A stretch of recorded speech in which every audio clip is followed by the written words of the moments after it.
787. 787 departure frequency 15 will be 1257. 257, thanks.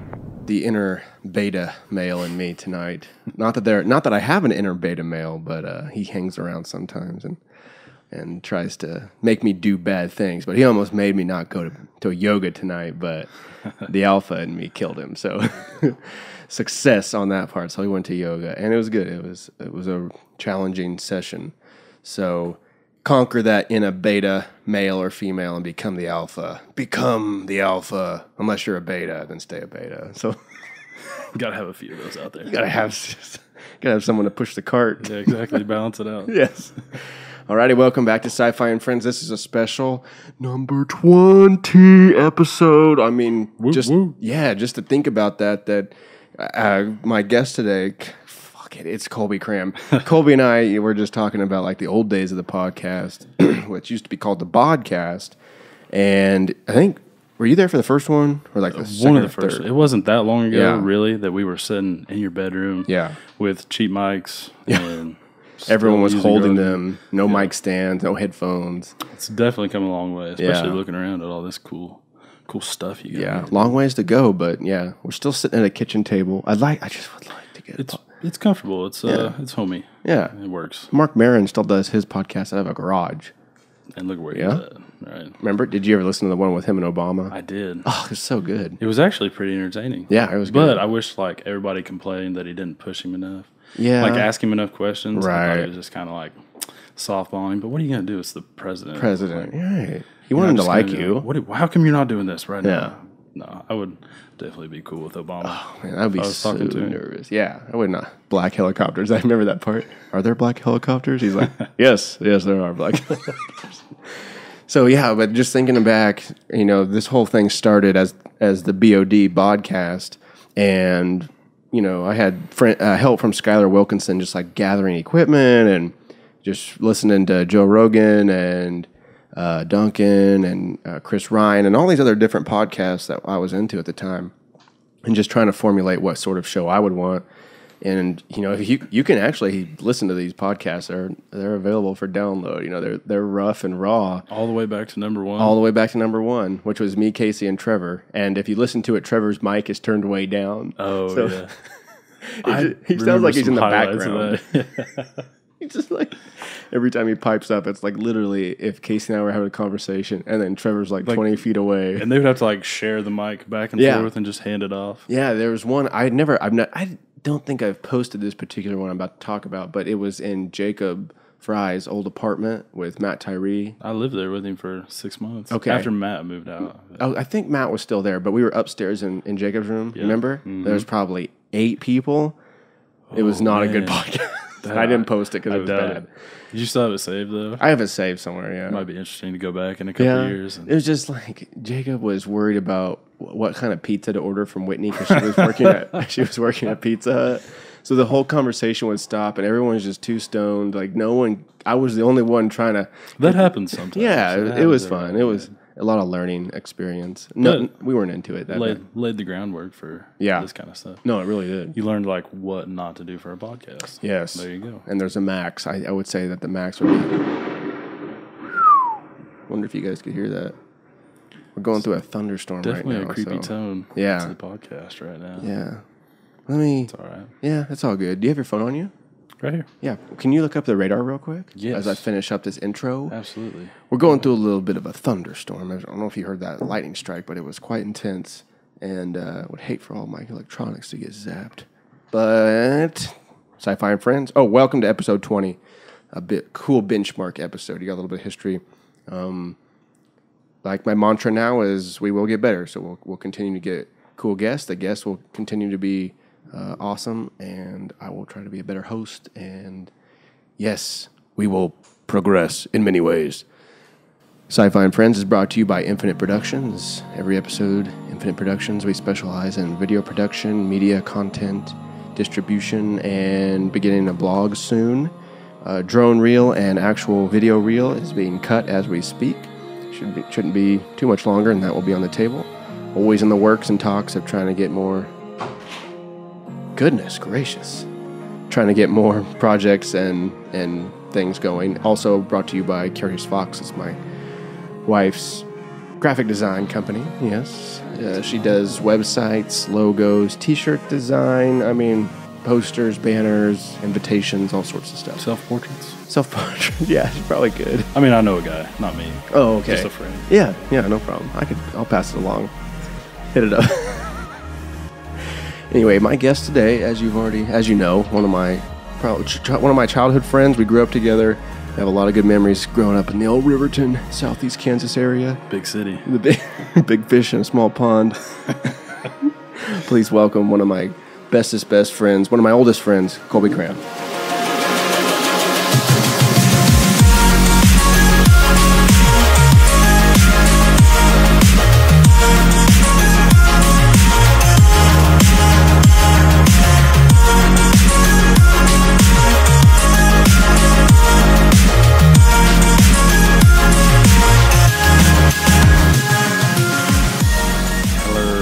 Hello.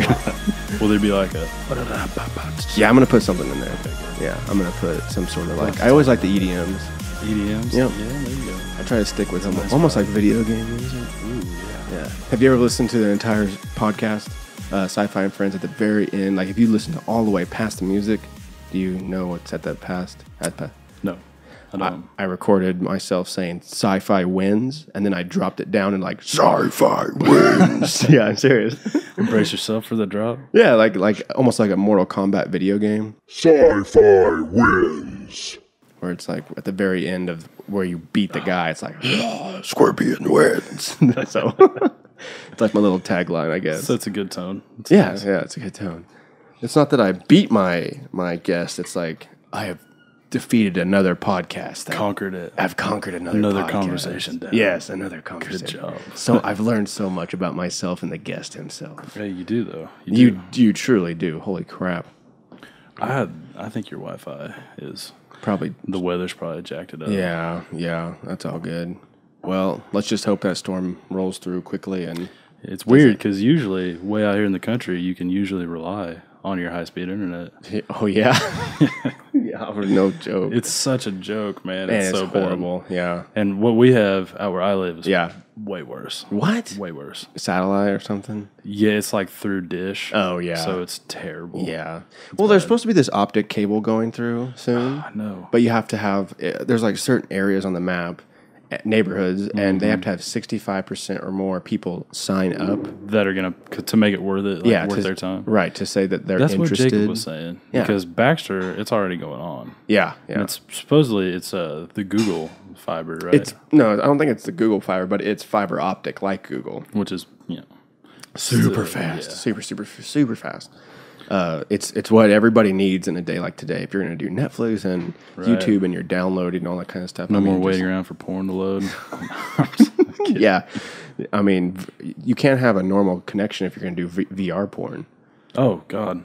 I mean, maybe one video will work. You but probably have to have like super advanced alien internet for something like that. Seriously. And like the high definition videos, videos are now in 4K. That's probably just going to continue to increase. So if you add in 4K and 360, that's just more processing power, more bandwidth that you're going to need. So, and if everybody's doing that, I never thought I'd see the day where we had virtual reality porn. yeah, that kind of came out of nowhere. I don't know if that's like a step up for society and humanity. Yeah. I guess the ability to do it's kind of cool. But Right. Well, I mean, it's just there's many niches in this world, and that just happens to be one. Happens to be just one. Yeah. Very broad niche, actually. Yes. I think you would be surprised, most likely, of VR porn people who engage. look at porn, I guess. Yeah. Like the amount of people. yeah. Oh, I did a presentation on pornography for my human sexuality class. Freaking fascinating, and there's actually a website. I'll pull it up. You'll enjoy it.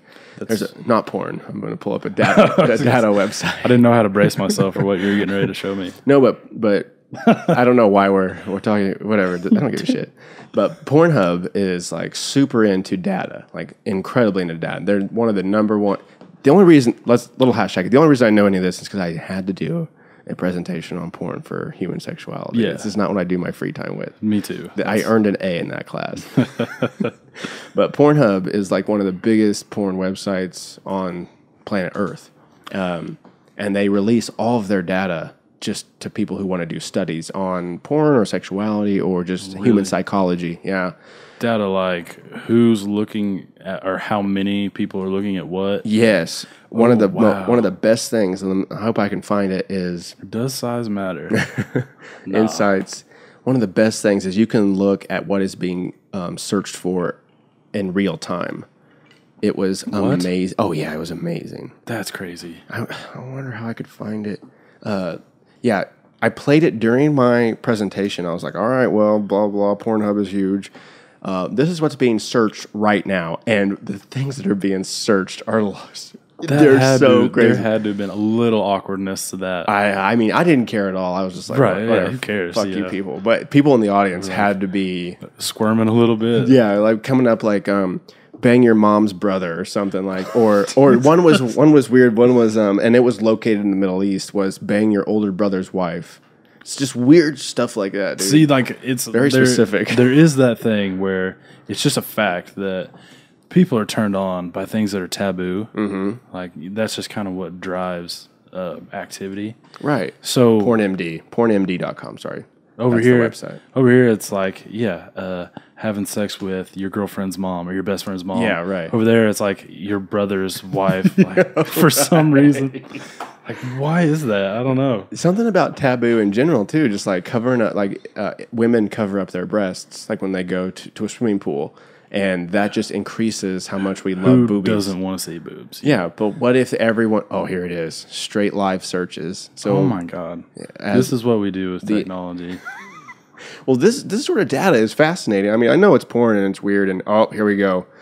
Amateur, big Arab, lesbian sisters, reverse gangbang, small penis humiliation. Just these are literally things alpha porno. Whoa, gosh. Yeah, these are in the stable. These are actually things that people are Googling or searching for on their website as we're talking. Ice Cube in the ass. And I bet if you ask like 90% of these people, I was just showing my friend this funny thing. Oh yeah, if you call them out on it. But I mean, if you have access to all this data, why wouldn't you? You know, right? Throw it out there. Well, data really is the currency of today's world. That's what drives. It's what money is. That's what money is, right? Anymore, right? Medical data, psychological data, all that sort of things can help us design better products. Or it's weird because it gets that like data. What is data? It's, all it is just information. Yeah, it's measured information. It is, which is everything. Like most of technology or anything like that is just measuring. Yeah, and accounting for things. Right, and keeping some sort of or finding out some sort of pattern. And then being like, oh, okay, I get it. Everyone likes to buy milk on Tuesdays or something, you know, like that. So let's like up our price on milk on Tuesdays or whatever. So then let's make more money. But that's just one thing you could do with that piece of data. Right. If you wanted to do a research or a study on why people buy milk on Tuesdays, you can do that. Right. It's crazy, dude. Yeah, data really is, like I said, the currency of today's world. Ian was talking about the other day how like 3D printers are scanning people for cars. So like custom built. Dude, it is pissing down rain. Hope I remember to roll my windows up. The garden needs a good water. There you go. It is crazy. That is really bad. Yeah. I was thinking on my way to the gym today. When I left my house, it wasn't raining where we were at, but it was just the sky like had that certain yellow, but then you got blues. And the biggest thing was you could look off in like several directions and see a rain wall. I was thinking there are probably not a whole lot of places, especially big cities, where you can actually look off and in real time see rain falling miles away. Right. And there's just like something kind of mystical about it. Yeah. Like, I don't know. I always catch myself appreciating where we live so much because it really, like Kansas, you think, oh, flat, wheat, right? But rednecks. But it's such a beautiful place to live. Yeah. It took me a long time to figure that out. I was kind of in denial. You know, I dreamt of the beaches of California and you know the legends of Hollywood, which is also beautiful in its own respect. But man, there is something special about the Midwest. You know, people dog it all the time. They'll, oh, you got bugs or humidity or whatever. It's Anything. like, fuck you, stay out then. You know, you're not good enough to be here. We don't need you. Yeah, we don't need you. But yeah, there is like a beautiful thing about this. I think when you're young, you're just like, oh, it's so small. There's nothing to do. And then you get a little older, and it's like, oh my god, Yeah. this really is very beautiful. Just the things that you can do as well, like the amount of fishing that you can do, like the outdoor activities, fishing, hunting, Right. how much land you have to ride ATVs or whatever. There's just a lot of camping. Right. There's just, if you're into that kind of stuff, I mean, I don't think there's a better place. How did your camping trip go? the one Not right that long before semester? Yeah, that's what it was. Yeah, it was good. I went on an all dehydrated food with jerky, really? and then dehydrated fruits and veggies just to see how long I could last. Just like the bananas and stuff. Like Yeah, I you had did. bananas, I had kiwi, apples, I had a mango. It was like an experiment. So I had a mango, I had something else, maybe some oranges. So it was more of like an experiment. I thought, how much food can I take? How much food do I need? Do I feel energized when I'm how long were you out camping? there? 2 days. And how did you feel like overall? I felt fine. I felt like full. I wish I had more fat somehow to get more fat. Right. I had the beef. I had jerky that was half buffalo, half beef. So I didn't have a lot of fat in there, like Where'd you get that at? marbling. I got the buffalo from downstream. They sell it to their employees.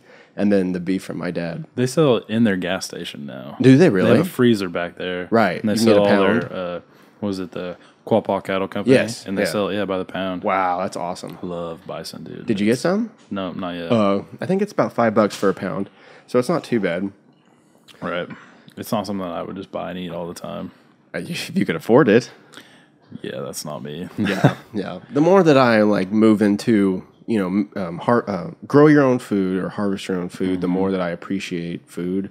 So like the other day, like probably I guess 2 months ago, I butchered 10 chickens or something. I saw that. Yeah, I just went ham on these roosters. I had about 8 roosters and just How'd killed that them go? all. Pretty good? Yeah, it was good. It was it was eye opening because of how much in the bodybuilding. I'm not a bodybuilder. I guess in the health world, you eat chicken breasts all the time, right? Like Yes. chicken breast. That's if you want to get lean. Rice and chicken. Yeah, right, Rice and exactly. chicken. And you're always bitching about this isn't big enough or whatever. But then to cut this thing's head off and then butcher it and then realize that I've raised it from a little chick all the way up to this huge rooster. I mean, I appreciate food just a little more. That's got to be like satisfying on like some level. Yeah, it was absolutely. It was tough in a lot of ways just because I had some sort of connection. Is it weird seeing the kind of meat that you get off a free range chicken that you've grown, we'll say harvested, Right. and then like the super mega fucking chickens at a Walmart Yes. that are just huge. Huge. I bought 2 chicken breasts the other day, and I swear to God, I could have ate them like all week. All week. It's throwing me off. Sorry, that list would just keep going. Yeah. Also, the color of your food is incredible. My chicken breast versus like what we buy from Sam's Club. It's like white almost. Well, Pink. the ones you buy from Sam's, yeah, like almost clear. And then these are full of blood. They're very dark, almost like a maroon. So much so Yeah. that you're desensitized to it. So you're like, oh, I don't want to eat that. That's gross. Right. But really, it's just packed with nutrients. And the same with the eggs, And probably a little flavor. and a lot more flavor. You can't beat farm fresh eggs. No.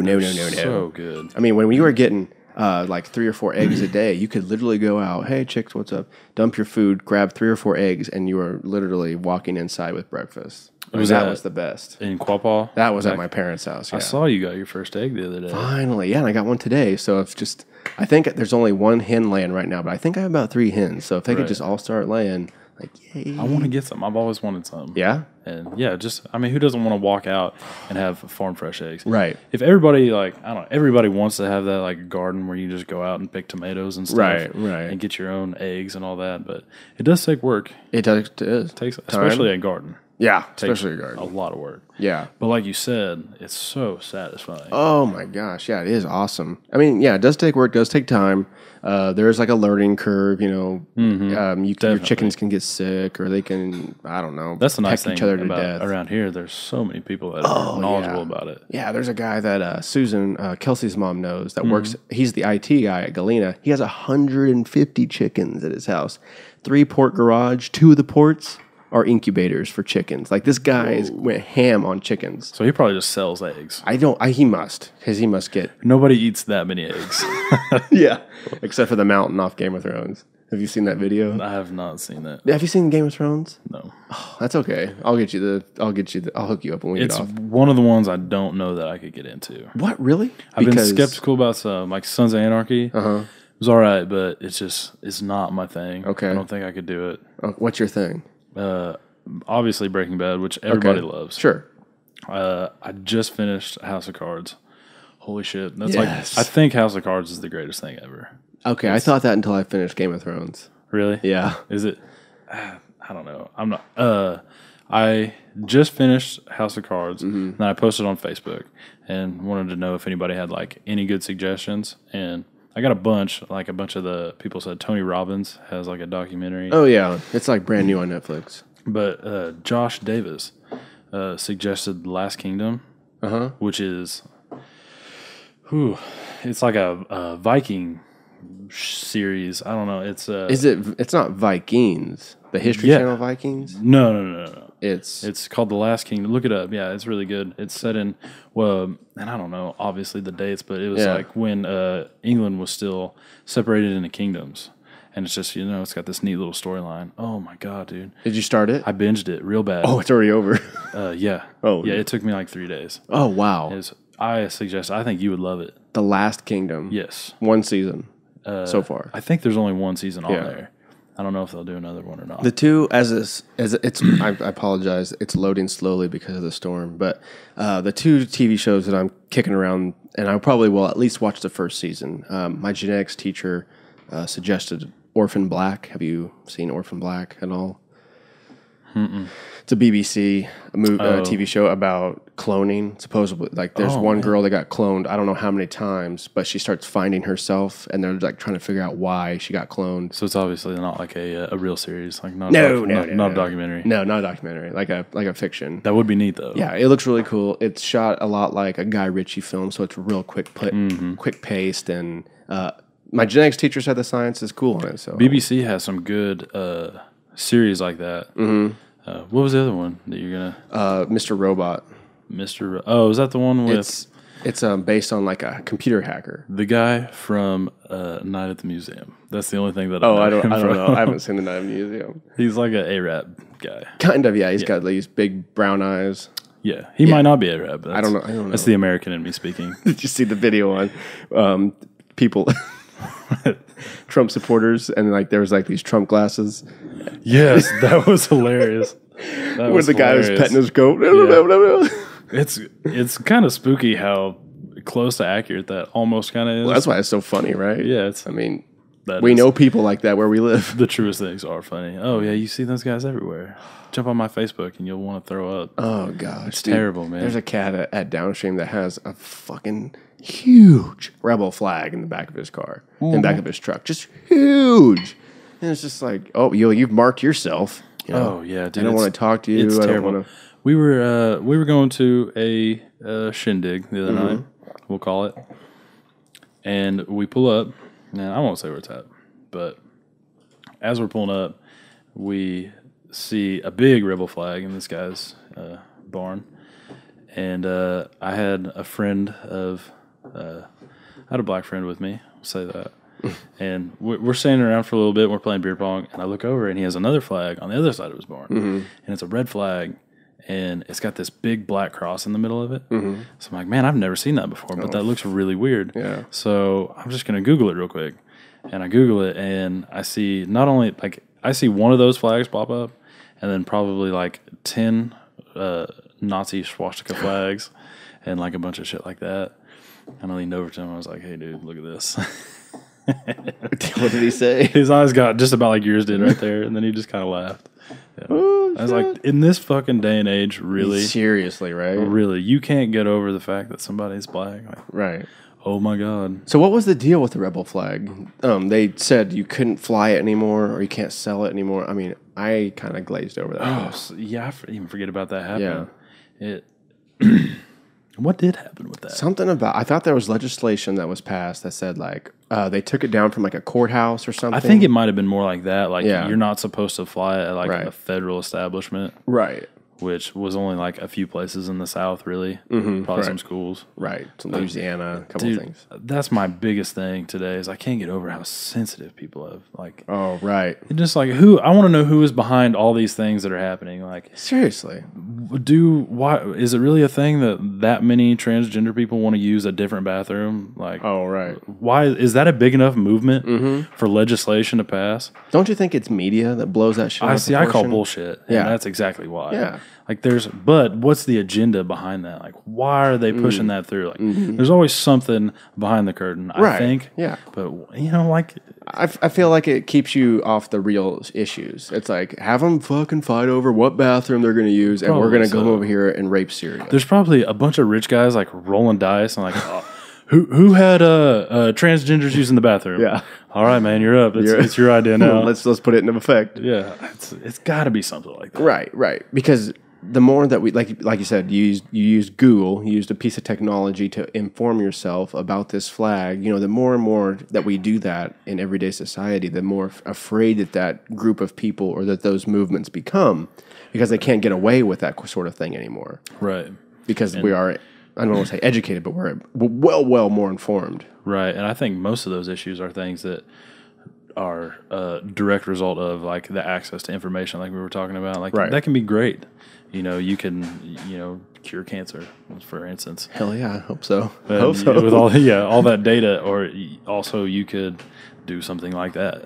Yeah. It's like, but you can't control that, which, I mean, I don't know if that's good or bad. Is that a byproduct of this free information? Like what are we going to use? What bathroom we're going to use? Or am I supposed to call you Z because you have a cock but you're a guy? You can't tell me girl? Pre-internet this very conversation would even be going on. Absolutely. Yeah. Do you remember pre-internet days? Just a tad? Yeah. Oh, of course. A little bit, yeah. Well, I remember not having internet and, like, finding out what it was. Right. That was what a time that was. I remember just being scared to death to click the "I'm feeling lucky" button on Google. I didn't know what it was. I didn't know what it was either. I was just terrified. Keep that shit away. I don't feel lucky. Like, I was in Mr. Harper's class, so I didn't want to get yelled at. Oh, Jesus Christ! Get the finger. Did you ever have anybody like tell you go to whitehouse.com?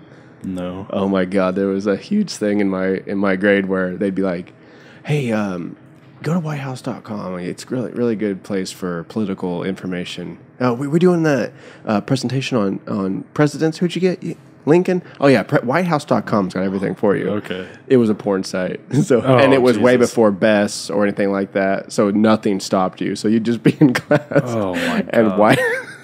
And it would just come up and there would just be boom right there. And your heart would almost explode. You're like, oh my God. White House, like, how do you come up with something like that? I have no idea. That's like one of those great moments to where someone was like, I'm getting this URL right now. Think about how many were. Right there. See, world's most famous adult site coming back summer 2016. 1997. See? Somehow they nailed whitehouse.com. Think about how pissed the White House That's exactly what I was about to say. They must be irate. There were probably in the beginning so many people that nabbed up just like the best names. Right. And then generic names, flowers.com, something like that. Or you're screwed. One purchase of a URL like that for $50 or whatever it went for, and you get $50,000 or $5 million, if someone buys you out. Oh, yeah. Like, that would have been, because there are those guys that are so good at, like, scoping out the stock market and predicting. Like, that would have been interesting to see how many people were ahead of that curve. God. Enough that probably changed people's lives. Oh, absolutely. You need to watch The Big Short. Oh, I have it sitting over there. It was it was up for SAG-AFTRA. I watched it and I heard like, oh, it's all right, like, well, because I just like the actors that are in it. I love all of them. Steve Carell, right? Christian Bale's in it. Christian Bale. Anything he's in is good. He's awesome. So I watched it, and in a period of a week, I watched it like 5 times. Wow. Yeah, it'll make you irate. It's about the crash, right? Yeah, you'll be 2008 crash, and which how was just ridiculous, dude. Yeah, it was negligence, and it was basically illegal activity by not only the government but everybody that runs Wall Street, which is close to the same thing. Yeah. How scary. Who can tell the difference? Right. I just think it's just incredible that a group of people like that can make such a disastrous effect just just because of their behavior. Oh, yeah, which was most guys, a large majority of them were, brokers and guys that are, running stocks, and they might have not known all of what was going on, but they were making money hand over fist. Right. So just gobbles of money. They probably didn't want to fucking know what was going on. As long as I can, keep making however much money I'm making, buying a new car every month, banging chicks, whatever, living that Wolf lifestyle. of Wall Street, right? I mean, that's kind of what Very it was like. similar, very similar. Like, imagine that lifestyle, but you're fucking over, like, a huge percent of the population, that middle class, which that caused... The middle class has always been in decline for, like, the past, 50 years. Right. Since, like, the end of World War II. Made it so much worse. It fucked people over really, really bad. Oh, yeah. I mean, people lost their entire life savings because they would invest in a company, right? And then when that company tanked, or they put it in stock. The housing market was more like, all right, you need to take out a loan for a house. Right. We'll give you, like, 90% of whatever your, what was it? Like 90% of whatever you'll put up. Okay. They were giving people way too much money that could not afford to pay it back. Right. Like when you give out a loan, you're supposed to do it responsibly. Like, right. We know that there's no way in hell you're ever going to be able to give us this money. We can't give you the loan. Right, right. Then it was like, oh, not only can you not pay this back, so we'll go ahead and give it to you, but we'll give you even more money. And it was an adjustable rate. So it'd be like the first 7 years or whatever, your interest rate is, pissing like 7% or whatever is low. Right. And then after that 7 years, it marks up to like 150%. Oh, shit. And that's how bad they were fucking people over. Oh, my God. And the story is kind of like, I won't give too much away, but there were people that like saw that coming and just, you have to watch. I don't want to ruin it for you at all. Sure. That's not like any secret. So it's roughly based off of the true events. Yeah, that movie I think they say is pretty close to, as far as that story, it's pretty close to the truth. Obviously, any movie's not going to be total truth. You got to have a little dramatic Hollywood effect in there. Yeah, sure. There's The Big Short. There's Wolf of Wall Street. What was the other one? It was a documentary.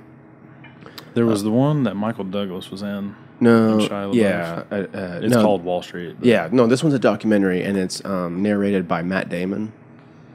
Called Matt Damon. The Big... Matt Damon. What is that? I think that was the World, Kick World. Oh, anyway, it's called... I'm going to think about it, but it is a fantastic documentary about the entire collapse, and... okay, I almost had it. Give me 1 second. Let me look. If I can look this up, I can explain it much better. The Battle, Shakespeare, Stone Cold. He did. Oh, I can't ever talk about Wall Street without my blood boiling. It's just Trevor would know. I don't understand the necessity for it. Well, I know every country has a market. Yeah, but how did we go from trading eggs and goats and silk to like eggs, goats, and silk? I apologize for all the listeners out there. I have to look at this. I don't even see it. There's Interstellar. Oh. Have you seen The Martian? Yes. So good. So good. I don't remember. Ridley Scott, man. Later. That was Ridley Scott? Right. I think. Makes some great movies, dude. Oh, Ridley Scott. Aliens. All that good shit. Right. Oh. The original, Sigourney Weaver. Oh, man. Even Alien 2 and 3, I think, were pretty good. AVP was like, when that came out, that was like, it was like Batman versus Superman. Yeah. For people now. Right. Like Alien versus Predator. Right. What? Yeah. Who's going to win? I remember being in the theater, and then, they have to take shots. Like, some Predators gotta die, some Aliens gotta die. Right. Yeah. And there was a moment where the Predator was just fucking destroyed, and Casey and I were like, oh, this is awesome. Yeah. And then the Alien defeated the Predator in this particular scene, and this fat bitch on the front row was like, yay! And I was like, I just remember thinking, that is my enemy. I was so mad. Oh man, I was always on the Predator side. Oh yeah, I have come to appreciate the Alien, but I'm always a Predator for. How can you not be? Oh my gosh!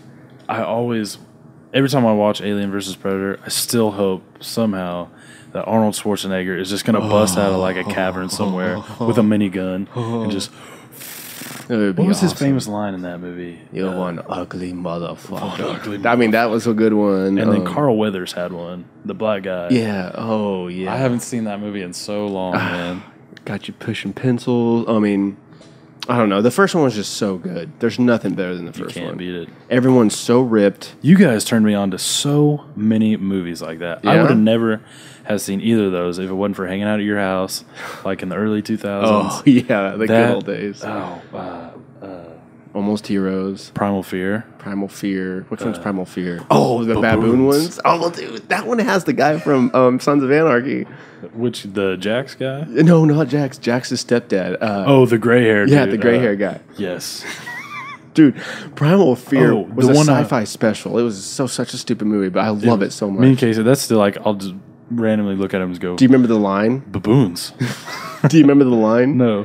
They said something like, more than one, less than 1,000. Remember, they'd be like, how many are there? More than one, less than 1,000,000, or something like that, dude. It was That's so cheesy. You have to appreciate those cheesy movies. Well, it was a sci-fi original, so it was like, The greatest that, the one I was trying to think of was Anaconda. Oh, if I had Ice never Cube. been to your house, I wouldn't, even the second one, like, it was cheesy, but dude, the Anaconda movie was great. what's his name? Ron Perlman. Yeah, Ron Yes. Perlman was He's Primal, like the Primal Force. greatest B film actor ever. Oh, dude, I love. Okay, have you watched all of Sons of Anarchy? I've seen like the first 5 episodes. Okay, he's still around, isn't he? I have no, like, alive, like today, Oh, I mean, Or in the show. In the show, in that universe. I have no idea. I can't remember. I don't want to ruin it. I won't talk about Sons of Anarchy. I'm not gonna watch it. But you're not. No, You can't make it. it's 8 fucking seasons. Dude. Here's. Hey, There's the remember me? just the worst special effects. I need to watch this again. I try. I want These, to.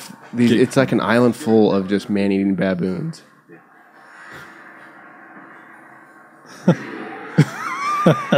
Did you ever watch Mosquito with Casey?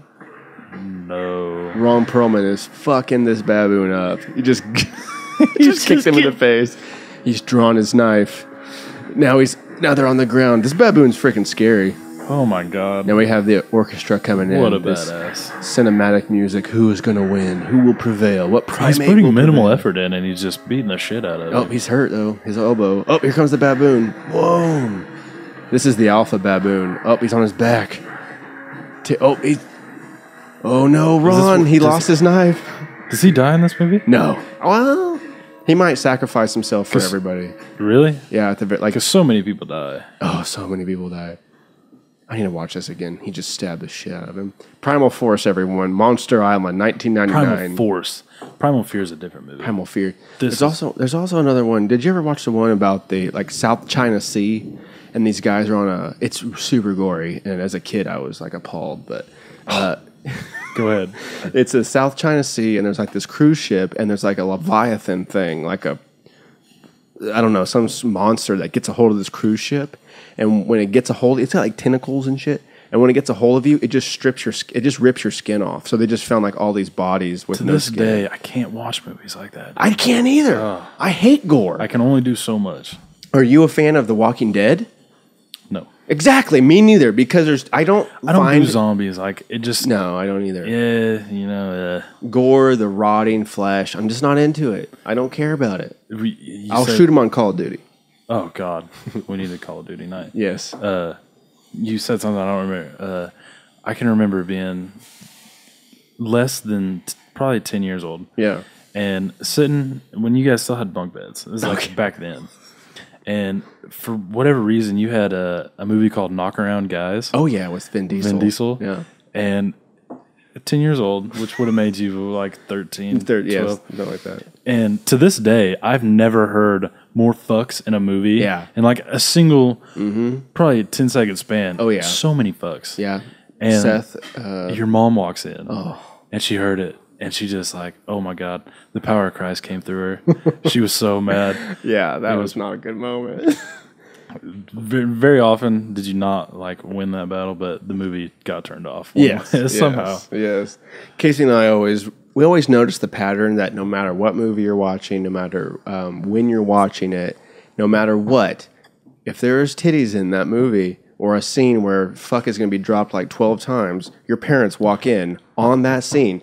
The whole time it could be a great movie with great monologue and all kinds of good stuff, and your parents won't walk in. But once the sex scene happens, they're like, "Hey, what do you boys want for?" Oh my God! And you're like, if you would have came in any other time, that is such a constant through childhood. Yes. Like, even with music, dude. Oh, they'll just come out that one like, "Oh, fucking nigga up," you know what I'm saying? yeah, right. And yeah, your mom pokes her head in her room, and that's when Eminem goes off the wall crazy, man. letting gerbils in people's butts or something. Oh man, the '90s were great. Yeah, such good times. Yeah, the Knockaround Guys. That was a strange. I've never seen it. I just saw You never that. saw the whole time? I saw that like 20 minutes when I was at your house.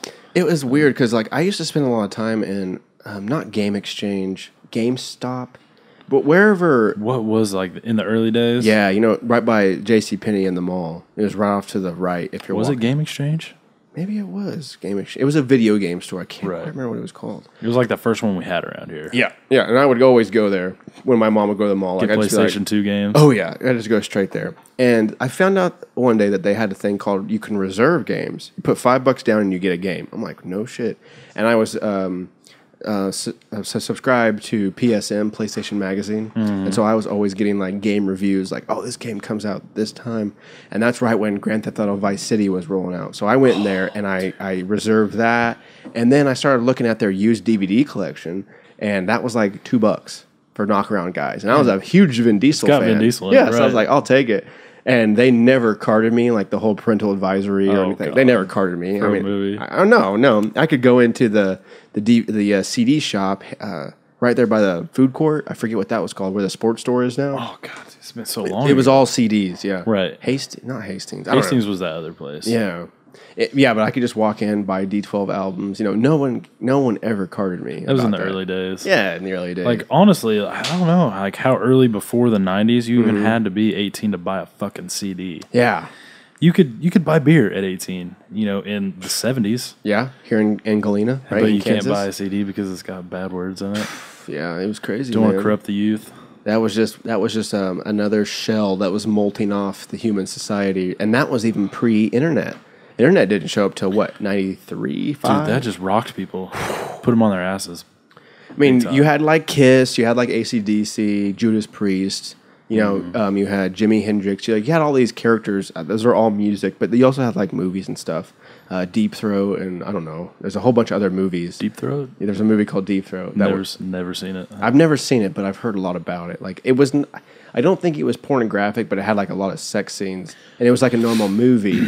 So back in the day, people weren't ready for that. Right. So I mean, there was like a lot of upset with art and media and development within that whole reign. But then when the internet came along, Right. it was just too much for everybody. I think that thing that you're talking about has been there through any decade. And it always seems to be the older people who, when they grew up, times were just different, but times are always changing. Right. So, and anybody that sees change is automatically uncomfortable by it. But then when you start seeing that it affects kids, Yeah. and like, whoa, that never would have happened to me. Right. Like, that I'm not okay with that. What the hell? Like, I think that just makes people uncomfortable. Yeah. And Do like you- that's there just through every generation, whether it be like, oh my god, the mini skirt, whoa, holy cow, Yeah, whoa, or right. whatever it may be. Right. So, but then like the internet was just a totally different thing all and- around. Yeah, right. So do you think that with the introduction of the internet that sort of phenomenon is still around to where like when we have kids, they'll be doing things where we'll be like, why are you doing that? We would have never done that as kids. See, that's weird. Like that question might be raised for everybody, but it really is a lot different Yeah. in our day and age, just because going back to it, like with the internet, there's not a lot that you haven't or you don't have the ability to get introduced to.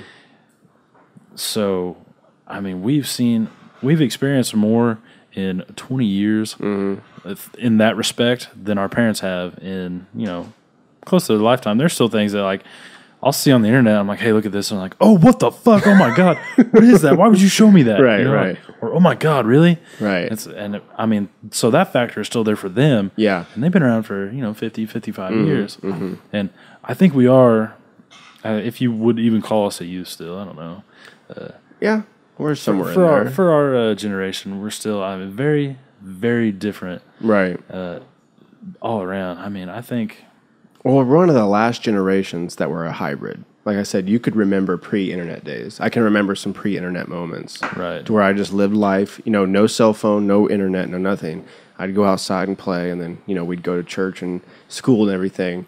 But then at some point that all changed when I got a cell phone, and when the internet became so prominent that, I spend a fourth of my day on the internet every day. I love it. Oh my God, more than a fourth. Probably more than a fourth. It's sad. I try to be how much conservative. time. If you count the internet as Facebook, then I spend a lot more time on the internet. Yeah, I'm on YouTube a lot, blog, reading. I mean, I'm a lot. But that just goes to show, that proves our point. Like it's a certified concrete part of our life, which is just bizarre. No doubt. Bizarre. At any point in your day, you can find out what 1,000 people are doing all across the world. Right. Or new discoveries in science like that. Right. I scroll once in the morning. If I wake up, hop on Facebook, and I scroll once, and I always see about 3 or 4 Science Daily posts. And right there, literally, Science Daily is like on the cusp of scientific revolution and discoveries. And literally, as I wake up out of bed, 1 swipe, 2 swipe, I am now up to date with what quantum physics is up to, or whatever. It's that crazy. And like in that same scroll, you can see like, all right, Joey just bought a sandwich. Yeah. Some stupid meme about this guy's grandma and everybody thinks it's hilarious. Yep. Or we're that much closer to curing cancer. Yeah. Like in one scroll. Yeah. And I honestly think that our brains or our social activity is still adjusting to that. It has to be. Yeah. It has to be. Like, you're just not used to being that instantly exposed to that many different things by that many different people. Right. And that many different facets. I was checking Twitter the other day. I have an organic chem lecture. There's probably 100 people in that class. I follow porn stars. And I was checking Twitter. I have a couple on my Instagram. Yeah. And, I was just scrolling through, and all of a sudden, huge pair of tits. And I'm like, I don't know, 9 rows down. So if anyone was watching me, they definitely saw it. And I didn't mean to. You were in class. Yeah, I was in class. But so sometimes you can't always help that. It just like pops up. Yeah, yeah. It's like it's a nice girl that I follow. I mean, I don't know, whatever. I don't know why I follow her. I'm cutting this out of the podcast. We can always edit that out. No, but it's so strange. Yeah, the vast amount of information that you're allocated to, as well as the vast amount of information that you don't even mean to come into contact with. Such as a porn star tweet that someone else retweeted. I think it might follow like a similar line, like Dunbar's number. Like you only have room for so many faces and so many names in your head. Like you can only retain so many. Like in the same way, like, how much shit can you retain that because you're open to so much during the day, just bullshit. Most of it is just stupid. Yeah, we definitely don't hang around on information as much as we used to. Like if a celebrity does something bad, which who gives a shit anyway, but if they do something bad, you forget about it in a week because there's so much more information. I wish there was a way to just cut all of that shit out. Like, I don't give a shit what Kim Kardashian. That is so weird that people are into that. I mean, I guess I was at one point with some people. Well, I mean, following famous people has always been a thing since there's been famous people. You look at Elvis in the 50s and look at what girls did when they saw Elvis in person for the first time. Fainted, cried. Or the same thing with the Beatles. So that facet, like that thing has always been there. That factor's always been around. But like, it's just it's crazy this day and age that people will like just gaw over and just what the Kardashians are doing every day. Yeah. Who gives a fuck, dude? I mean, I guess I check in with my own celebrity list. Like I look at what Joe's doing, Joe Rogan. I look at what Cam Haines is doing. Like I have a little bit of, I have like you and Casey and everybody else on my Instagram. And then all of a sudden, there's Cameron Haines shooting his bow. And then I'll go on. So, but technically he's part of my Dunbar number. Right, but would you tune in for an hour out of one day out of the week, right? Just to watch a compilation of things that happened throughout his day. Just maybe one time. maybe one time. But there are those people that just like, did you see what Kim was wearing, or did you see what happened with her and blah blah blah? Or, right, but don't you think that's just because they have nothing else in their life? Like that is the greatest moment of their life because they work a shit job and their family's a piece of shit and they have no cool thoughts or creative endeavors or motivation. It very well could be, but I think you always decide what you're going to open yourself up to. Yeah, or, what your thing is going to be, and for whatever reason. Dude, that's what I mean. The world is it's changing, and people are changing in just a weird way. And there's so much stuff. I don't know what to call it coming through this portal that we've opened. It's like there's not a word for it. No, there's not a word. What do you call it? But it just keeps coming, and there's good things and great things, and then there's bad things, and you can't be like, all right, none of the bad, but because then you're going to hold off the good. And that might be a fallacy. And if we had a Sam Harris, he might pick us up and throw us through the window with that sort of thinking. But the good comes in with the bad. So yeah, we're going to have the Kim Kardashians. We're going to have the deep web with child porn, all that stuff. Right. But you're also going to have data that's shared between research institutions to cure cancer, or you're going to have data shared between engineering corporations to build better casts for broken arms or something, or just numerous great things that are happening with the data that we're finding out and the research that we're sharing, and also fun things. You post a lot of things on Facebook that deal with just almost like a spiritual growth. How to be a better person, how to treat people better, or how to live less intrusive on nature. You post a lot of stuff like that. Yeah, absolutely. And that's like, I don't know. I think for a while, because in your early 20s, you're always like, you're always coming into your own. There's always that thing, and people say that. You always figure out who you are, and you have that like deep introspection. And I think like for a minute, I just realized like, holy cow, for the past, we'll say at least 5 years, I've been just like on the society anyway, just like a worthless douchebag, asshole, but I mean that's just part of being that age, and you're stupid. You haven't accomplished anything. Yeah, you don't have anything to accomplish at that age. You're just sort of around taking up space. Right. And I don't know what it was, but like I don't know if it was one day, but just after a while I was like, man, I do not want to be that person, and I want to shed that skin almost, and I don't know. I think there's nothing better than if you can just go through your day and say that everybody you run into, like, you were as nice as you could possibly be. If anybody needs help, lend them a hand. Right. If you can not throw that plastic cup on the ground and put it in the trash, that's probably a good thing. Little changes. Right, yeah. And I don't know. I feel like I'm that much closer to put on a suit and tie every day, which would kill me on the inside. Yeah, you're pretty anti-establishment. No, it's not that bad. I don't know. It's a good way to live your life, I think. Just be nice to people. I think there are times when like it might even, you could say it's called for to be rude to somebody. Yeah. But if you can avoid that, however, in whichever way, that seems like the better road to me.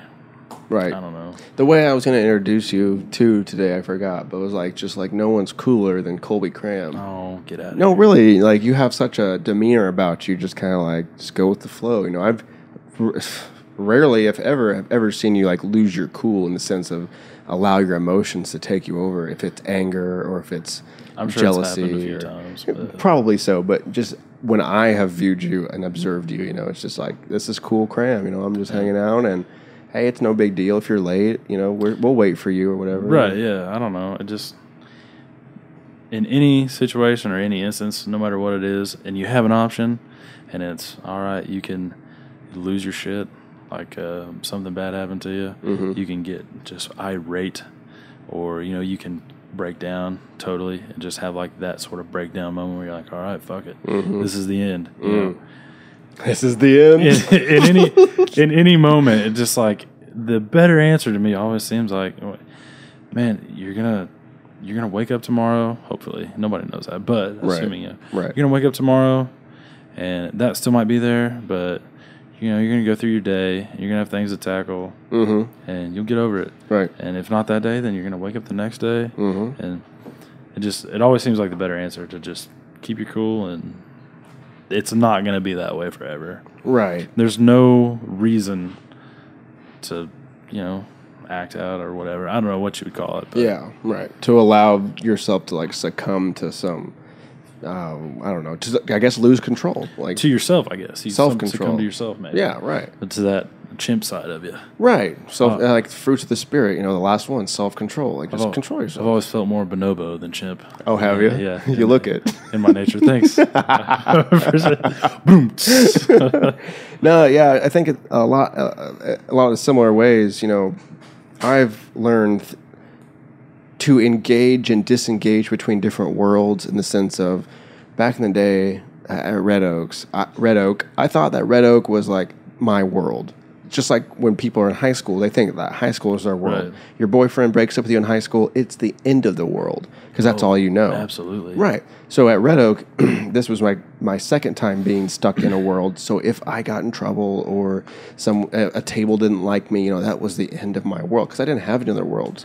Same Right. with school. Same with if I wasn't getting chemistry, I had a really tough time with chemistry. I just felt like a piece of shit. It was like, But now that I've gone in and out of those worlds and also been able to cultivate different other worlds, I can just hop around and know that like, biology, whatever at Pitt State, hey, it's not working out. I still have I have a video production world. I have my family world that I can, like, those are the real worlds that I can tune into. Or if work sucks, like whatever, this is a fake world and I can always come out.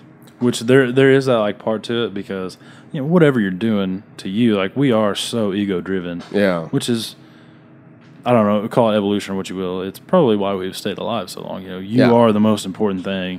Like 90% of your day you're spending thinking about maybe not just yourself, but your own self interest, whether it's staying alive or what you're gonna do later. But so like say that your world was Red Oak, but that was kind of your life there for a minute. That's a very important thing that you do every single day. You go and you get your money, but it's something that you have to do. Right. But I think it's always refreshing or always a good practice to stop and think. Like whenever you're in something like that, especially at work, like just think right now at that moment somewhere thousands of miles away, there's a guy that's on the breaking cusp of whatever the newest, latest technology is. Or there's a guy that just found out that his wife is cheating on him or something like my point is that there's so many different things going on in the world. Right. Whatever you're doing, no matter what it is not that important. And you can look at it in many different scopes. In the same that like 5 years from now, you're not going to remember that moment at all. No. It's going to be gone, and it's just not going to be there anymore. You'll never recall that brief 10 minutes in time or that brief 8 hours that you're at work. Right. You're not going to remember that. No. So in the scope of things, how important is it? How important can that actually be? Usually 99% of the time, not important whatsoever. It's not. And that's why I think like you have the highlights of your life, which are, I honestly believe there are like few, maybe not few, but there are those moments in your life where whether it's asking your wife to marry you or if your child being born or somebody really important to you dying, like those are the things that are always going to stick with you. Right. And I think those are truly, for whatever reason, maybe not defined by the cosmos or whatever, but those are the most important parts of your life. Yeah. Like the things that you are going to remember. Right. It might not have any significant meaning in any other way, but at some point you got to realize, all right, well, I have this life and I'm going to live it. So, might as well hang on to these important things. Right. Some things are going to be important. It's not like it's not your entire life. I'm not trying to be a nihilist here or whatever. Nihilist. A nihilist. Nihilist. What is it? But right, I hear you. Yeah, in the sense of, you get so like if you pressed your face against a picture and then I asked you to describe it to me, you'd say, well, it's dark, or or if it's a red picture, you'd be like, well, it's red, blah blah blah. But then if I told you to take a step back and look at it, then you could tell me a lot better because you have a objective or subjective perspective. Yeah, a different perspective of pulled back, And so many times people will get stuck in those worlds because they're so close. They're so involved in it, This is my life, whether it is high school or a job or a career or a relationship, We know guys right now that are in relationships that they can't get past the relationship at all. They cannot function outside of the relationship. Yeah. And if the girl says, we're breaking up, they're going to lose their freaking minds. But the point is that you can always pull out and understand that this is just one little aspect of my entire life. Right. And then it draws back on what you were talking about, that the things that really matter to you are the people that you love, and because they're going to die, like you said, and you're going to remember that day when they die. Oh, absolutely. Or something powerfully charged that happens between the two of you, or something that happens within you as far as a career discovery, or you accomplished a project that you wanted to work on or something. I mean, that little group is what you said. That's what truly matters. It's crazy that it's always emotion. Mm-hmm. It's not something crazy could happen, but if you're completely indifferent about it, like you said, you're not going to remember it. But if it's something that like you truly like, those moments that like something bad happened and your gut hurts automatically, or like you're going through something and you just like be it like a bad relationship or something like that. Right. Those moments that you can feel like in your gut, it makes you like almost feel like you're gonna throw up. Right. Like I'll never forget any of those moments. I say never. I haven't to this day. Sure. Like that, something like that just sticks with you for whatever reason. Mm-hmm. I don't know. It's weird.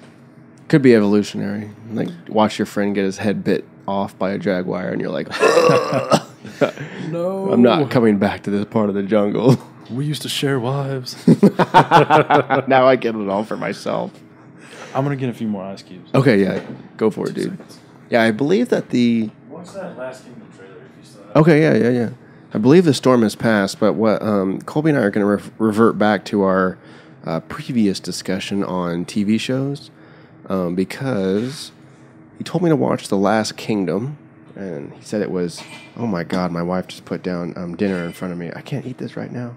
I just want you to see it. The people are listening. Josh Davis said that this is a good show. The Last Kingdom. He's in this kind of stuff. He likes the Vikings. He likes that kind of stuff. So we'll watch this. I'm going to play this while Colby's making his drink. And I'll post the link in the description. Looks very much like Drone Shot. Looks very much like Game of Thrones. Just not as pretty. This generation, this era has always fascinated me. These guys were savage. Dark Night or dark times. What do they call it? The Dark Ages. Dark Ages.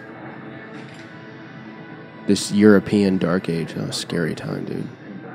Your name meant so much back there. Oh, that's like your legacy. Yeah. Which was a real thing. Right. It was always your last name first, and then you would have like whatever your name was. Mm-hmm. Son of. Oh shit. So it looks like this young boy is like the last of his family. He's in a certain tribe, or a kingdom, excuse me. I don't remember which one it is, but they get raided by Vikings, the very first episode, and they take him captive and basically raise him. Right. So he was born this Englishman, but he's raised a Dane, and like that was a big thing. But okay. Yeah, Vikings are cool. So it's just about him being raised and coming to grips with that his whole happens real family quick. being. So most of it is him being, a grown man. Okay. Which is this cat right here, Yes, making out with who's ladies. a badass. So is he seeking revenge, or is he just trying to come to grips with his whole family? There's so much. It's like one objective, which is Okay. what's cool. Is like there's so much that happens. Oh shit! This guy's head.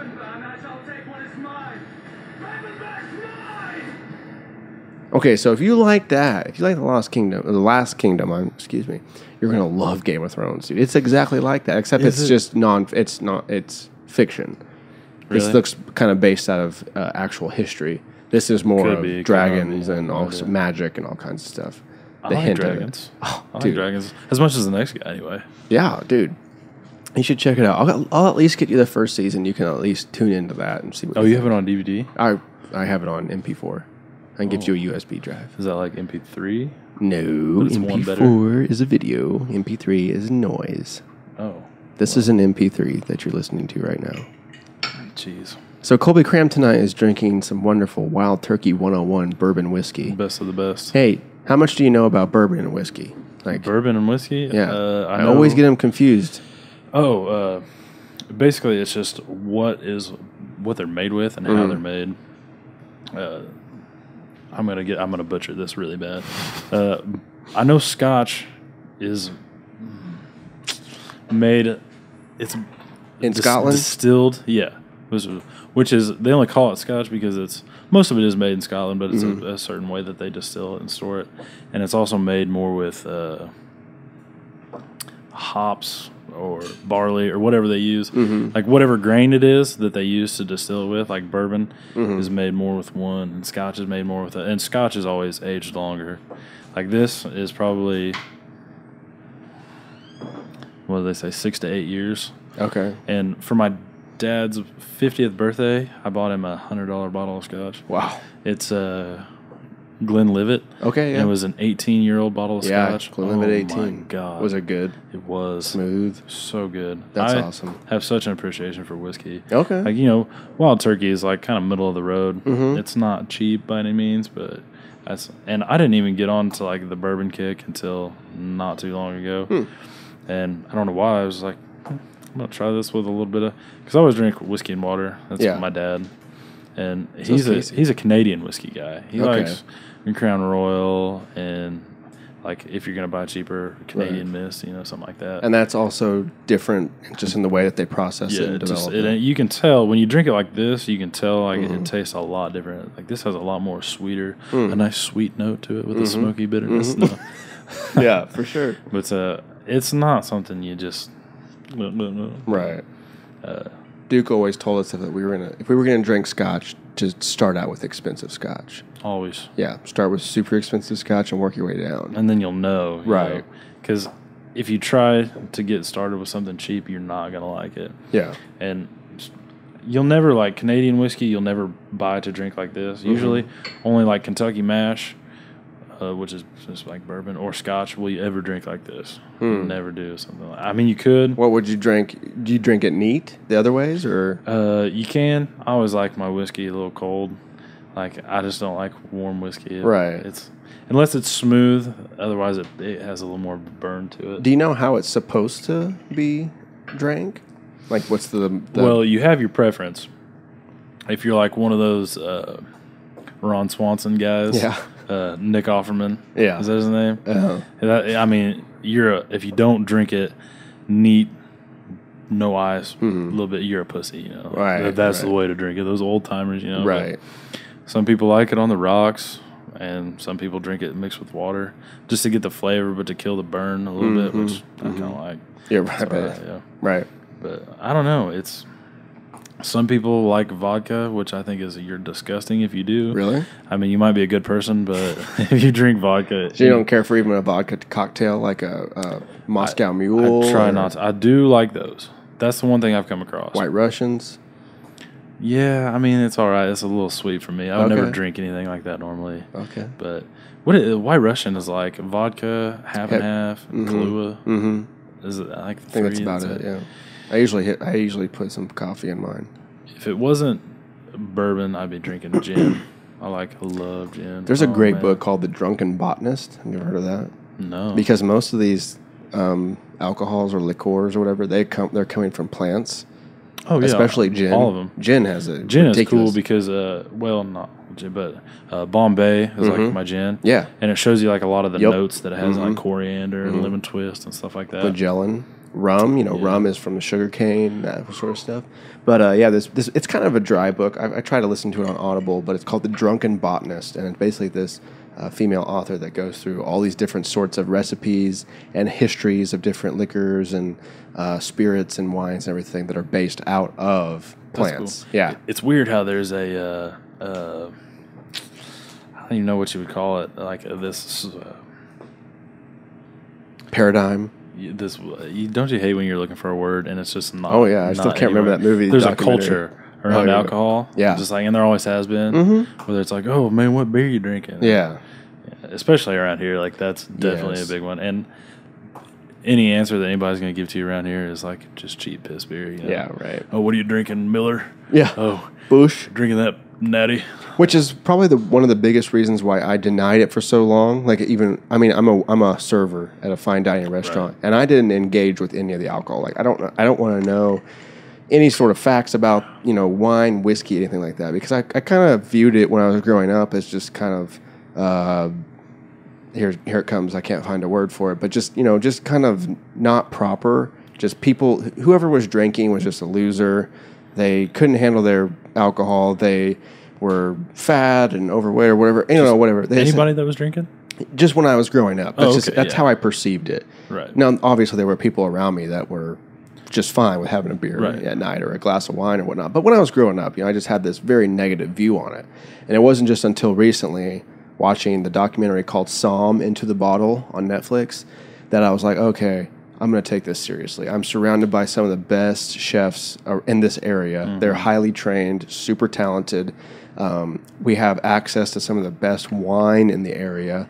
And we just have a lot of people that know a lot of great things about wine and culinary. So I just took the initiative to say, okay, I'm taking this seriously. Like, I'm going to add this to the list of my things. You got archery, you got video making, you got psychedelics, and now you got your wine and culinary. So I just added staples. Yeah, it's just the staples of who I am. So it wasn't until then, but Downstream's getting ready to send us the servers onto another sommelier class. We took one in May or something like that, and we had one person pass, Tiffany DeBusk, is the only one that is. Oh, it's like a test. Yeah, like it's at the end. Yeah, well, basically, the sommelier test, level 1. I think there's 5 levels, and if you're level 5, you're a master sommelier, which is you know everything. You're going to your get paid job, good. basically. Yeah, your job is wine at that point. That's how deep you have to be. But basically, they just pour you a bunch of glasses of wine, and then you smell them and you taste them, and they teach you how to tell what you're tasting, what region it came from. Master sommeliers, they can smell, drink, and be like, that's green apple crisp with a little bit of pear, probably old world Paris, vintage 2017. Okay, like I've always, I think it's fine to have like a good appreciation for alcohol, especially wine, because it's very vast, and I do myself. But there are some of those guys that, when it comes to wine, it just is like, all right, what are you doing right now? Because there's like, and it might be because it's tainted with a lot of those guys that are real, right, the prissies, right.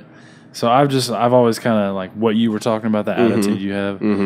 So like, I love drinking wine. I almost brought a bottle over because I know how much you like it. And I love drinking wine. Yeah, but there is just something about like that culture, those guys. It's just like, oh, come on, what the fuck are you doing, man? Exactly. But just like we were talking about earlier, with the amount of information that we have and the internet and everything, that cultures are changing. Some are going extinct. Some are, having their genesis. They're just starting, and then most are just undergoing some sort of change. So the first time that I ever recognized something that wasn't wine, but kind of was held in the same respects, was coffee. So when I met up with Matthew Wickland, who was on the podcast, episode 11, he was trained in Portland on coffee, and it was amazing just to hear him talk about the tasting notes, how you roast coffee, where it's grown, all that sort of stuff. And that just kind of opened up a whole new world to me, as far as you can geek out on anything. You can go as deep as you want on anything. You just got to pick a few things and go deep. That's like one of the things. Listen to Rogan, for instance.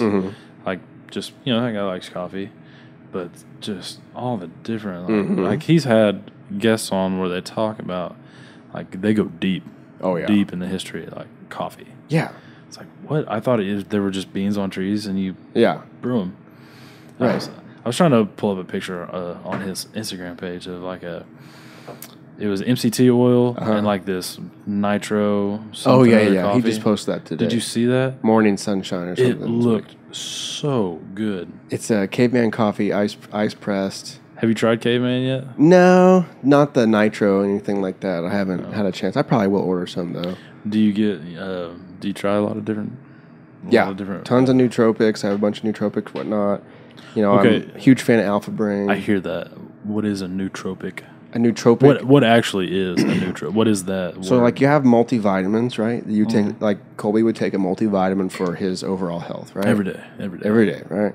You can also take fish oil, right? But it's a little more isolated towards probably your brain and your joints, right?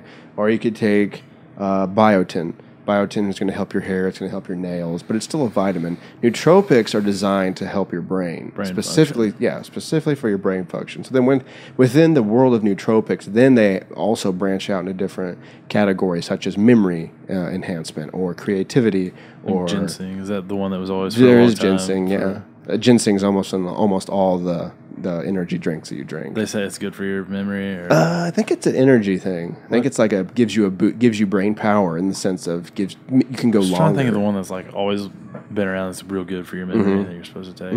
I'm not sure. There's quite a few of them. Yeah, I saw Casey's the race got, tams. Shroom Tech. He's got a bottle of Shroom Tech, and what is it? Have you heard like his? Yeah, he took it on that? once, and he took it for the soccer game, the alumni soccer game, and he Casey has a heart murmur. I don't know if you know this. So really? That's kind of why he keeps to himself a lot of the times, is because his heart's at a very low rate, so he doesn't have a lot of energy. I also have a heart murmur. Really? Yeah. So you're kind of that's probably why you're so laid back. You're just kind of running. You're like cruising altitude all the time. Maybe. Same way with Casey, but when he taps into an energy drink or Shroom Tech or coffee, he kind of gets bubbly. He kind of gets talkative and friendly, or he smokes. But you can notice that sometimes. You can. For sure. I can. Definitely. I'm his brother. I can just like, you're absolutely, you're giddy, Yeah. But the thing with nootropics is that you do what's called stacking. So you don't just take one. You don't just go like, I'm just going to take my fish oil. You usually stack them. So you take one for your memory, and then you take one for your cognition, you take one for your creativity, and when you take them all together, they all work better together. So they're synergetic in a way. Is that kind of what Alpha Brain is all Yeah, about? Alpha Brain's kind of almost a compact, synergetic nootropic. It's ready to go. So it gives you everything that you need. But what I would say, as far as remaining in the on-it world, if you get an Alpha Brain, a New Mood, and a Shroom Tech, and you took all those within your day, I think those would probably work better together than they would on their own. Yeah, because it's sport and they have the Shroom Tech Immune, which is like for your immune system, and then the New Mood. That's what I was trying. New Mood. Yeah, New Mood's for relaxation, for sleep. So you don't think Alpha Brain's like it's not like snake oil or? Well, I mean, they've posted the double-blind placebo the test. double. Obviously, you listen to the podcast. Heard that a few So times. that's pretty significant. Double-blind placebo test. I mean, that's pretty significant sort of research, right? So that's good. But I mean, also just from taking it myself, like it's not going to make you smarter. It's just putting high octane. toes. Yeah, it puts high octane fuel within your brain. So if you like I said, you can't just kind of take it by itself. You kind of have to take that. You also have to lead a clean diet, a healthy exercise filled You life. can't take one of those and then like go bust over to the Taco Bell. No. Oh yeah, That's going to just ruin everything. But when you accompany it with all that sort of stuff, a good lifestyle, a good diet, all that stuff, it really will give you some sort of edge. How long until we have the limitless pill, the NZT? Yeah, NZT, man, pretty freaking close with CRISPR involved. We can genetically. How is that developing? Like, is that crazy. happening like exponentially, like they thought it would? I think tons of labs have it, and then tons of labs are using it. So I mean, the research that's going to come out in the next few years is just going to be exponential. Is that going to be like the internet? Like, that's going to be the internet for genetics. Goods and bads to it. Like, Oh yes, because someone could literally get the Zika virus.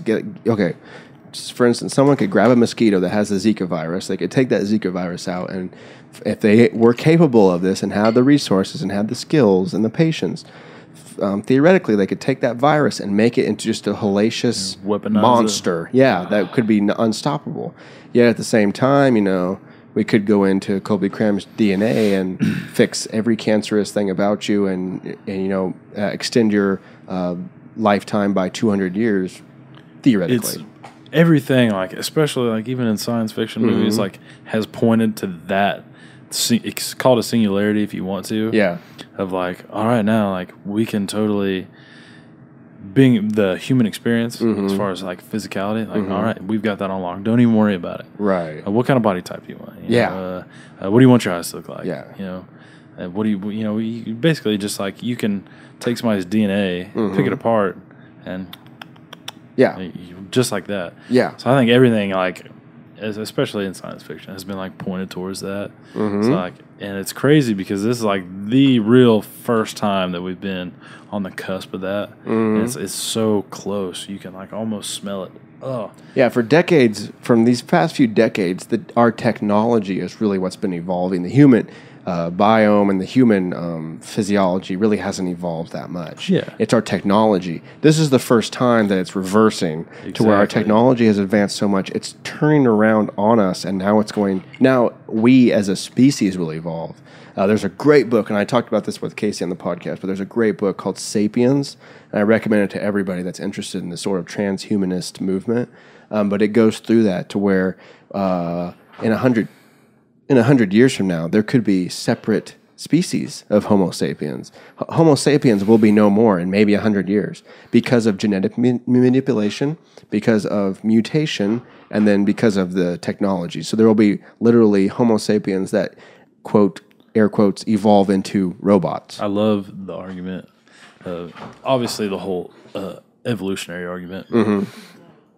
How people, how come there aren't any of those around anymore? If we evolved from monkeys, why are there still monkeys? Right. Oh, Jesus Christ. But anyway, yeah. So, like, you think there were those species that were around that obviously are no more. Right. That's not over yet. Yeah, like, that's what people don't get. Right. Like, it might even go back to that ego thing a little bit. And, it's a slow process. So, you're never going to it's not right there. But that's not over yet. I mean, that's very much so still in the process right now. I don't think people realize it's whether it ends up something that drastic or not. Like, there aren't going to be humans like me and you, who knows how long into the future, whether it be just by natural force of evolution like it has in the past, or whether it's something, which is why I think you could call it a singularity, what we're onto now, because it could be like that one moment that just instantly changes things. Done. Like that. Yeah, so I think, I believe anyway, that definitely in, whatever, 1,000 years, 2,000 years, 1,000,000 years, we're not going to look like we look now. We probably won't have the same language. No way. It's definitely going to evolve. No way. We might even not have language. Like, I'll just look imagine a podcast where I'm just looking at you right now and we know exactly, and we're just total communication.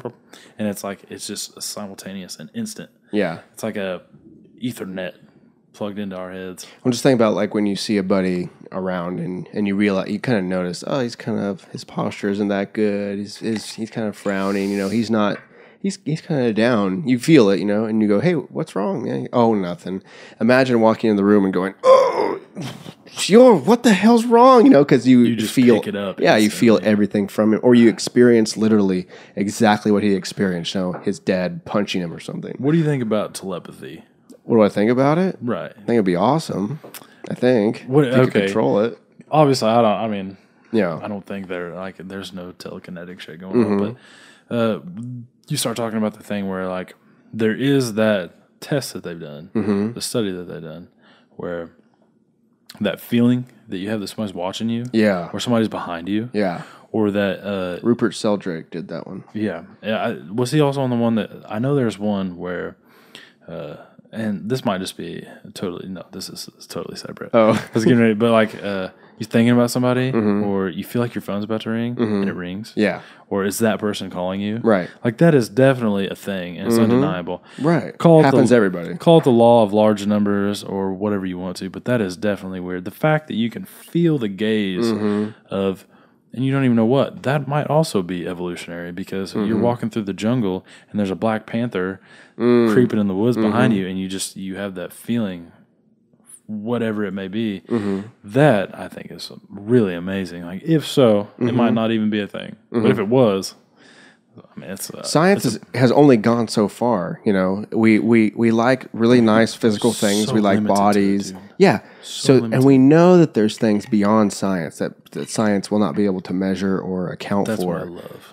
And that's what spirituality is. And as a scientist, in training a scientist, I understand. I was trained by Adam Ayers and Wes Warner and Wes Davis. Very spiritual men. So I have my basis is in spirituality, but at the same time, science does not recognize spirituality. So I have a personally, I have a dichotomous issue with those two. But I cannot deny spirituality just because of the experiences that I had, even if they're as simple as what you just said. I wonder how Wes Hef's doing. text message. Yo, what's up, bud? Are you kidding me? You know, like what? Yeah. And that's as stupid as that is, though. Spirituality is a weird one for me. Yeah. I think it's like it's just one of those things that you don't know exactly maybe what it is, and it just has a name, so you can allot of different things to that. I think it very well may be like you said, that we know there are things beyond science that we don't know, but maybe one day we will know what that is. Like, we know now that there is a reason that you can feel that person staring at you behind you, or those moments that you have that are beyond explanation, which could very well just be allotted to spirituality. You know, like I don't know what that was, but I felt it. I felt it in my bones. Yeah. So that it was spiritual. Yeah. You don't know what it was. Right. You don't even know really what a spirit is. Yeah. I mean, that's a whole nother, you know, is consciousness your spirit? Just the fact that you have it, does that, you can just call it your spirit? Well, you know, we're just these big meat machines, right? But then there's also this animation somehow. There's this, it's like a car without gasoline. And all of a sudden you put a little bit of gas in it and it runs and it moves and it revs. Right. It's kind of like that spark almost, but God damn that? it, you don't know what it is. Right, the divine spark, the breath of life. It would be interesting to just experience like an ant. An ant is probably, as far as we can tell, is just like pushed forward by a force, and it doesn't question it. It just does. It just does. It's almost it just reacts. When I think about it like a puppet. Like something is just telling it to move its legs, so it moves its legs. It knows that it's supposed to follow the ant in front of it, and it's supposed to pick up this leaf. But then all of a sudden, and that's, for the most part, a constant throughout most animals and things that we know of. Right. But then all of a sudden we come along, and how many dogs question why they're alive or know that they're alive? None that we know of. Right. You know? And that right there is like might be the one single thing that like makes life worth living. Like it's the fact that you can get up every day and just like ponder that. You know, it's wild. I mean, and that's like when you get down to the bare bones of it. Like obviously, you know, you need to stay alive. Yeah, right. You gotta eat, do things, all that good stuff. Yeah. That's, I don't know. It blows my mind. Every other animal besides humans, as far as we know, and I guess you could just bundle in some humans too, but they're just reacting. You know, it's like a computer program, and they have if this happens, then react this way. If this happens, react this way. They don't, as far as we know, we don't think that dolphins are reflecting on the universe or thinking about how atoms are, you know, messing with each other or worrying about what their girlfriend's doing at their buddy's house. You know, whatever it is, they're not really worried about it in that sense. Or they're not really contemplating it as much as we are. No one is having podcasts besides Homo sapiens. Right, just talking about whatever. Right. You know, whether it be subatomic particles or the internet or who's porn. I was going to say, who's Googling porn? You know, they are not doing that. I hate to use dolphins as an example because if anyone's probably doing it, they would. You know, they're freaking smart. Most likely. Dolphins, elephants, all those sorts of mammals. That's interesting that mammals are the biggest brains and the smartest creatures on planet Earth right now. Like there's not like a super smart snake. You know, like most of them are just snakes. Right. They're just big snakes, poisonous snakes. Yeah, I think reptiles are pretty dumb for the most part. Right. The reptilian brain. And I wonder why that is. I don't know. Birds, same way. Birds just kind of hang out. Yeah. And big birds, small birds. Like things that go along with being a mammal, like the whole live birth thing. Right. Which is wild. If you think, because for the most part, like if you're another animal, you just plop this egg out of your butt and then you leave it. Right. I mean, a lot of animals do. You just leave it. Right. Or you sit on it. You have an instinctual. Imagine being a chicken. Yeah. And like a chicken with a mammal's instincts, which is another thing. Instinct that most animals don't. It's stay alive. If you see something that you think might kill you or you feel threatened, you run. But if you're a mammal, it's like, I see that thing trying to fuck with my kids. Oh, right. I'm in mama bear mode right now. You know? Right. And willing to die for my offspring. Exactly, which is another thing that goes into being mammals. But yeah, that is a good point. I've never thought about it like that way. Yeah, nothing is as smart. I mean, octopus is the only thing. So that's like a cephalopod or something. Some sort of like crustacean type thing. Besides what is octopus? Fish? No, I think they're like a cuttlefish type thing. I think they call it cephalopod. Octopi. It is octopi are fascinating. You know how many they have, like tons of chromosomes. Their genome is crazy weird. Is a They cephalopod. can regenerate, right? It's a mollusk. They can regenerate. They can control each arm with, like do something different with each arm with precision. They're extremely strategizing. I'm always fascinated by creatures of the deep. Dude, The octopus sea. are I could freaking- talk for hours about the sea, man. Yeah, the ocean is just full of amazing things. I could talk forever about euthanasia. Don't get me wrong. Euthanation? Euthanation of the ocean? Yeah, I mean, the ocean is just a spectacular thing. And if if our theory of evolution is correct, that used to be our home. Literally everything came from the ocean. love buying into that. Mm-hmm. It's fascinating. Oh, man. The ocean, I mean, if you think about it, there's more water in this kitchen than there is in our solar system.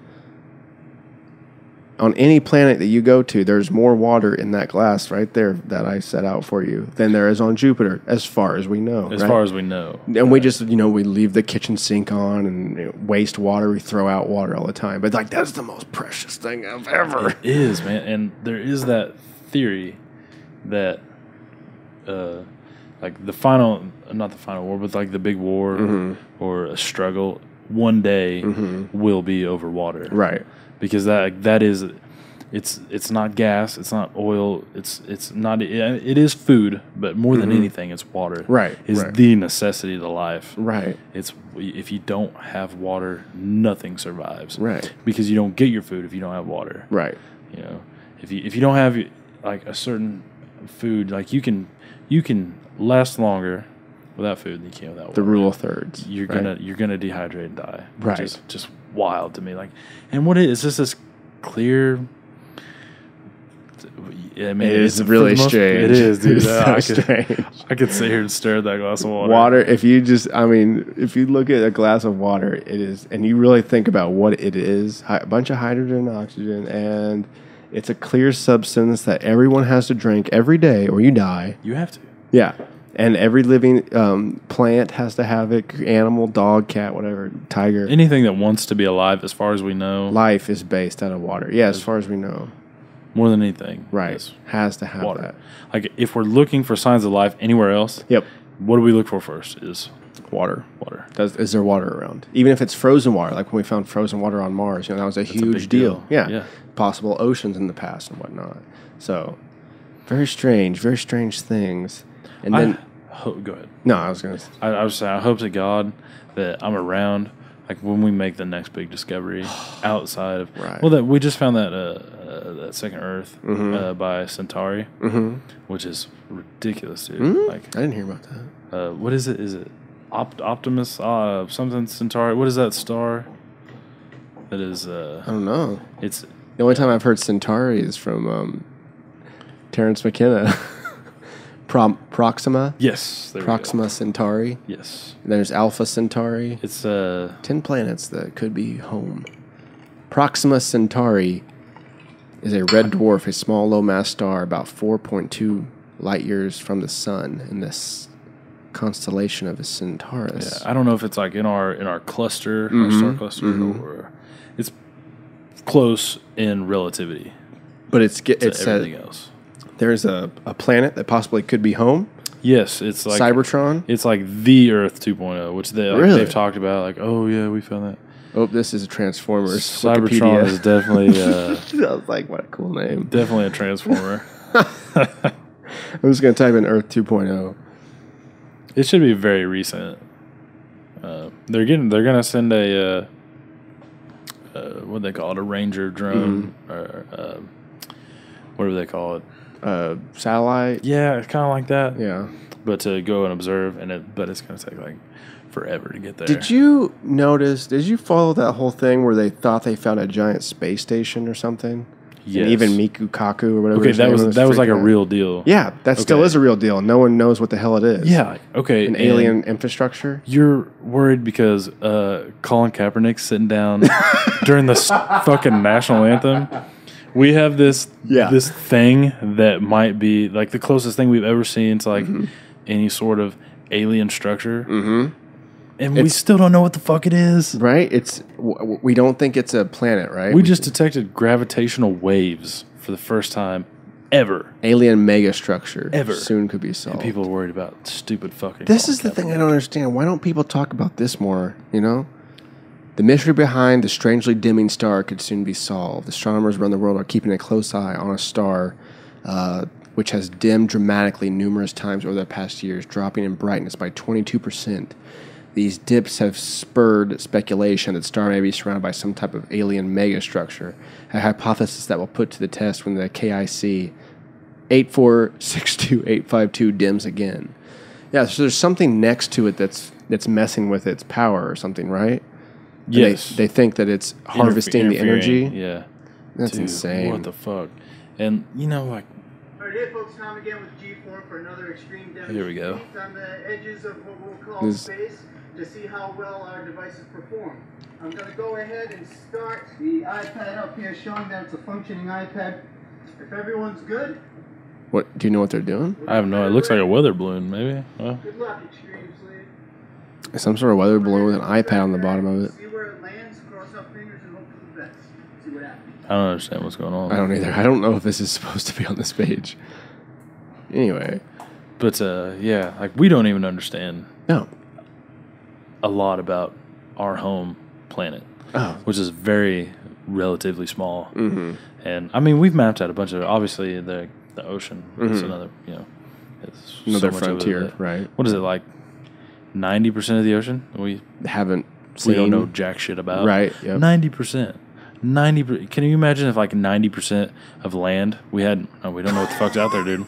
That'd be crazy. Could be anything. And imagine all the things that are on like that 90% of land that we do know about. Yeah. That's the ocean. Right. If you don't think there's other shit out there, you're fooling yourself.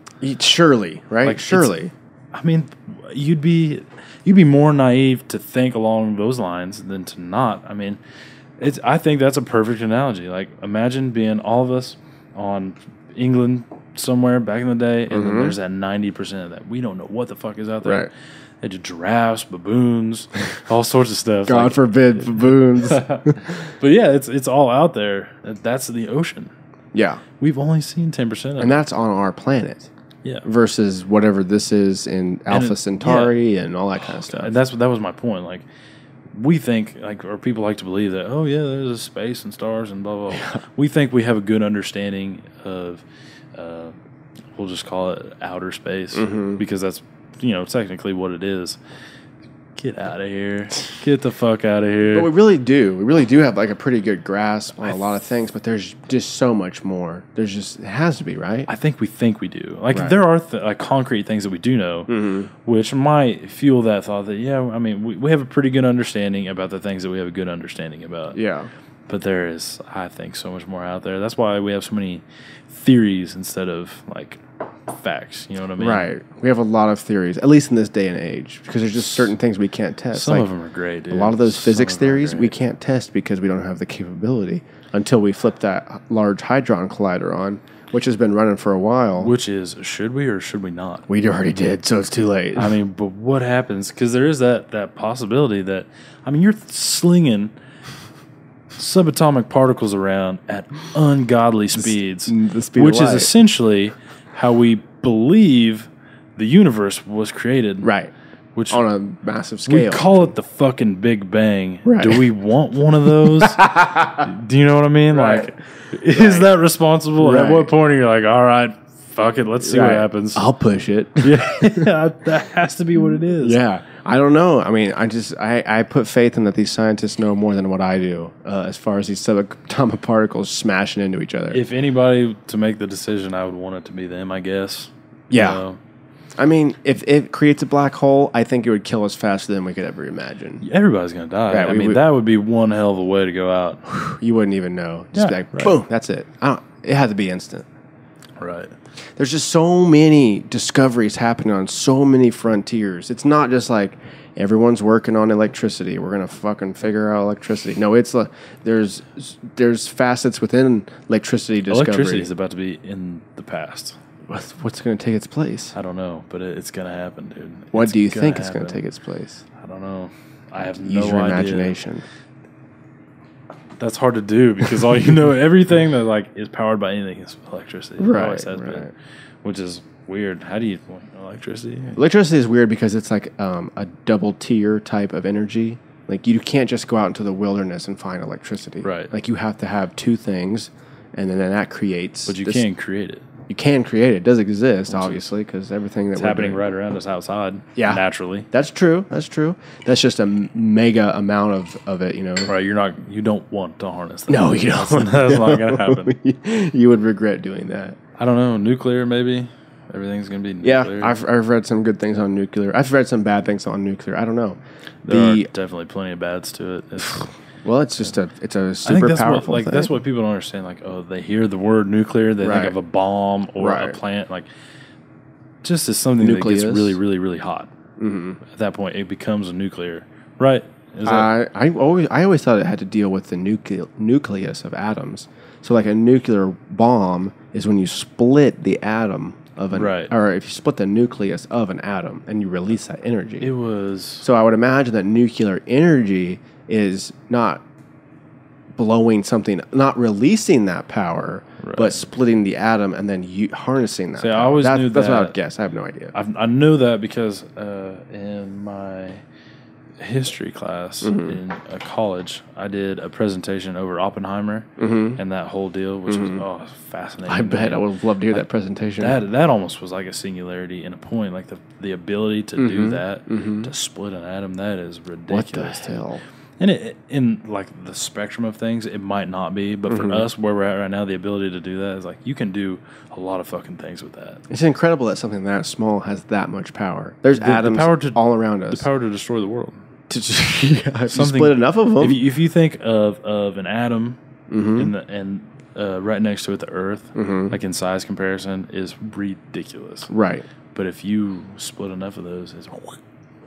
And then if you think that every other planet is made up of atoms, like everything that's in existence is made up of atoms, that's a lot of power. Quarks? Is that as far as we can go? I don't know. I think that's down there, though. Dude, that is... Quarks and... That's like beyond, like you get past like the electron cloud and then down to like subatomic. That's basically, I think, what subatomic particles are. Right. That's like almost I wish I knew. Different dimensional type I want so bad to just like devote my life. If I was smarter, I'd do physics. I would be like a not a practical physicist, but theoretical physicist. Yeah. And that would be like just what I did. Dude, all you have to do right now is just grab a textbook. Don't say all you have to do. I have a physics book. Don't say all you have to do. It's not that simple ever. To get started, all you have to do to get started. Perhaps you won't be Einstein or something, but you could help the field of physics. That cat, dude, wow. Yeah, that cat did a lot of good stuff. Anyway, he had a good heart.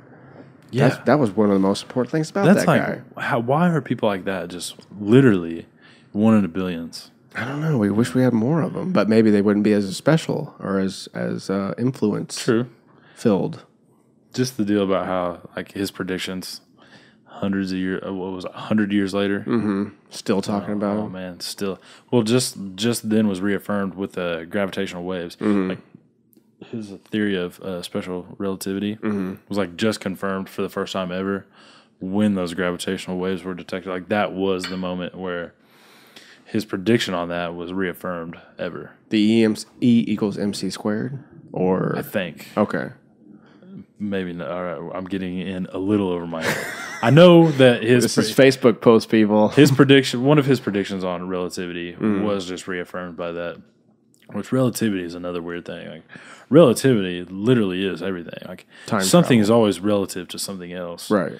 Or in comparison, basically. Which like time dilation and stuff like that. Yeah, that's real shit. It is. You know, gravity affecting the amount of time that you experience or undergo. Gravity's a motherfucker. You could be older than your dad in certain theories, you know? Dude, make fucking sense of that. Yeah. Because time is physical, right? Time is a physical thing that can be manipulated, but it has to be manipulated by some ultra powerful force. Like gravity. Such as gravity. How cool would that time travel to go back? Like my dad has this theory as far as, okay, if you could blast away from Earth fast enough that you could turn around and have a super powerful telescope, super powerful, and put it on Earth. So say you went 65 million years away from Earth that fast, an instant, and you turned around and had a powerful enough microscope to look at the Earth, you would see the Earth 65 million years ago because you will be where that light is that was reflected off planet Earth. Right. That's Which is sort of deep. That's deep. The best I could do at like grasping at that is look up in the night sky at any time. And it's always, I don't consider myself smart by any means, but so many people just like lack the not the ability, but the will just to, get out and learn about things that are all around. Such as stars. It's like you can tell somebody who has no idea, like, see that star right there? Yeah. You're not seeing that in real time. Oh, yeah, that's trippy. The light that you're seeing from that star is billions and billions of years old. You want to talk about that's the closest you'll ever get to time travel is looking up and seeing that star, right? Because it's taken, yep. And that's what is even at the speed of light, which you think the speed of light for us is, oh my God, that's crazy, right? But that light traveling at the speed of light just now reached my fucking eyeball, billions of years later. Yeah, what? Yeah, what the fuck are you talking about? Yeah. What? That concept is trippy. In the sense of that star might not even exist. It might not even exist anymore. You're seeing like a shadow of that star because it could have hypernovaed or supernovaed or whatever. Isn't that ridiculous? Yeah. So if you take that concept and then design a telescope that can take in that sort of light and you can get far enough away, fast enough away, literally you could watch the entire history of our planet. If you could capture that, you could look back right where we are and be like, oh, there's an ocean 65 million years ago or whatever. Or if you could think about this, if you could fly 10 light years away instantly, had a telescope powerful enough to look back on planet Earth, you would see yourself. Could you imagine? You would see yourself 10 years ago. So would you have to go in the direction? I feel like it would go in every direction, right? I don't know. I'm not a physicist. That's another one. I'm not a physicist. It has to be going in. It doesn't have to be, but I would think like it's got to be going in some direction, or maybe there is no direction. There just is. Oh boy! And that's where we're going. Yeah. Well, in space there is no direction. It's up, down, left, right. There's nothing. There just is. It's just this void. We're in this black void. As far as we know. As far as we know. The only thing that gives direction is gravity, right? Is Earth as a surface. Like you say, we live in a relative universe. I wouldn't. You could say that like it does give it gives us sense of direction, right? Because our feet are gravity is pulling me down to your floor, so I know that away from the floor is up, right? And I have two arms, so this is left and this is right. And north, south, east, and west aren't always even the same because the magnetic poles switch so much. So that's not even a constant. Well, just think about like Earth's map. If I said think about planet Earth and what it looks like, what do you picture? You always picture that North America is right here, South America is right there. Well, that's just from one perspective. That's just kind of the perspective that we chose. Like that's a good perspective, north, south, east, west. But really, aliens flying in could see planet Earth as upside down compared to what we look at it, because there is no there is no up or down or left or right. I wonder if you could find like. I don't know how it would work, but like the space station, it's in orbit, right? So it has no choice but to follow orbit with everything else because Earth is so big. So I don't know if you would have to be far enough away to not. Could you ever not be in orbit of something? And if you could you ever get far enough away to where you're not pulled into anything's orbit and look at Earth and actually see it spinning in real time? Oh wow! Like, could you send a camera into space on something? Because I don't know, like it feels like you would always be close enough, even to like, even the moon is spinning around Earth. You'd have to have one hell of a telescope or a camera because you're always going to be close enough to the sun that you're going to be pulled into its gravity, right? Because everything, at least in our solar system, even way out by Pluto, is sucked in by the sun, and the sun is tiny as fuck. It's compared to other stars out there. It's so small in relativity. Relatively, compared to the Earth, it's humongous. Right. But I don't know what I was. It might have been that Proxima Centauri is like so big that you could fit like a bajillion suns into it or something like that. You always hear those, but well, I mean, everybody's seen that video by now where like you start with Earth, right? And then you go to the sun, right? And then this star, right. and this star, and this star, and it gets so big, it just gets retardedly big. Is that frightening, or is that what is that?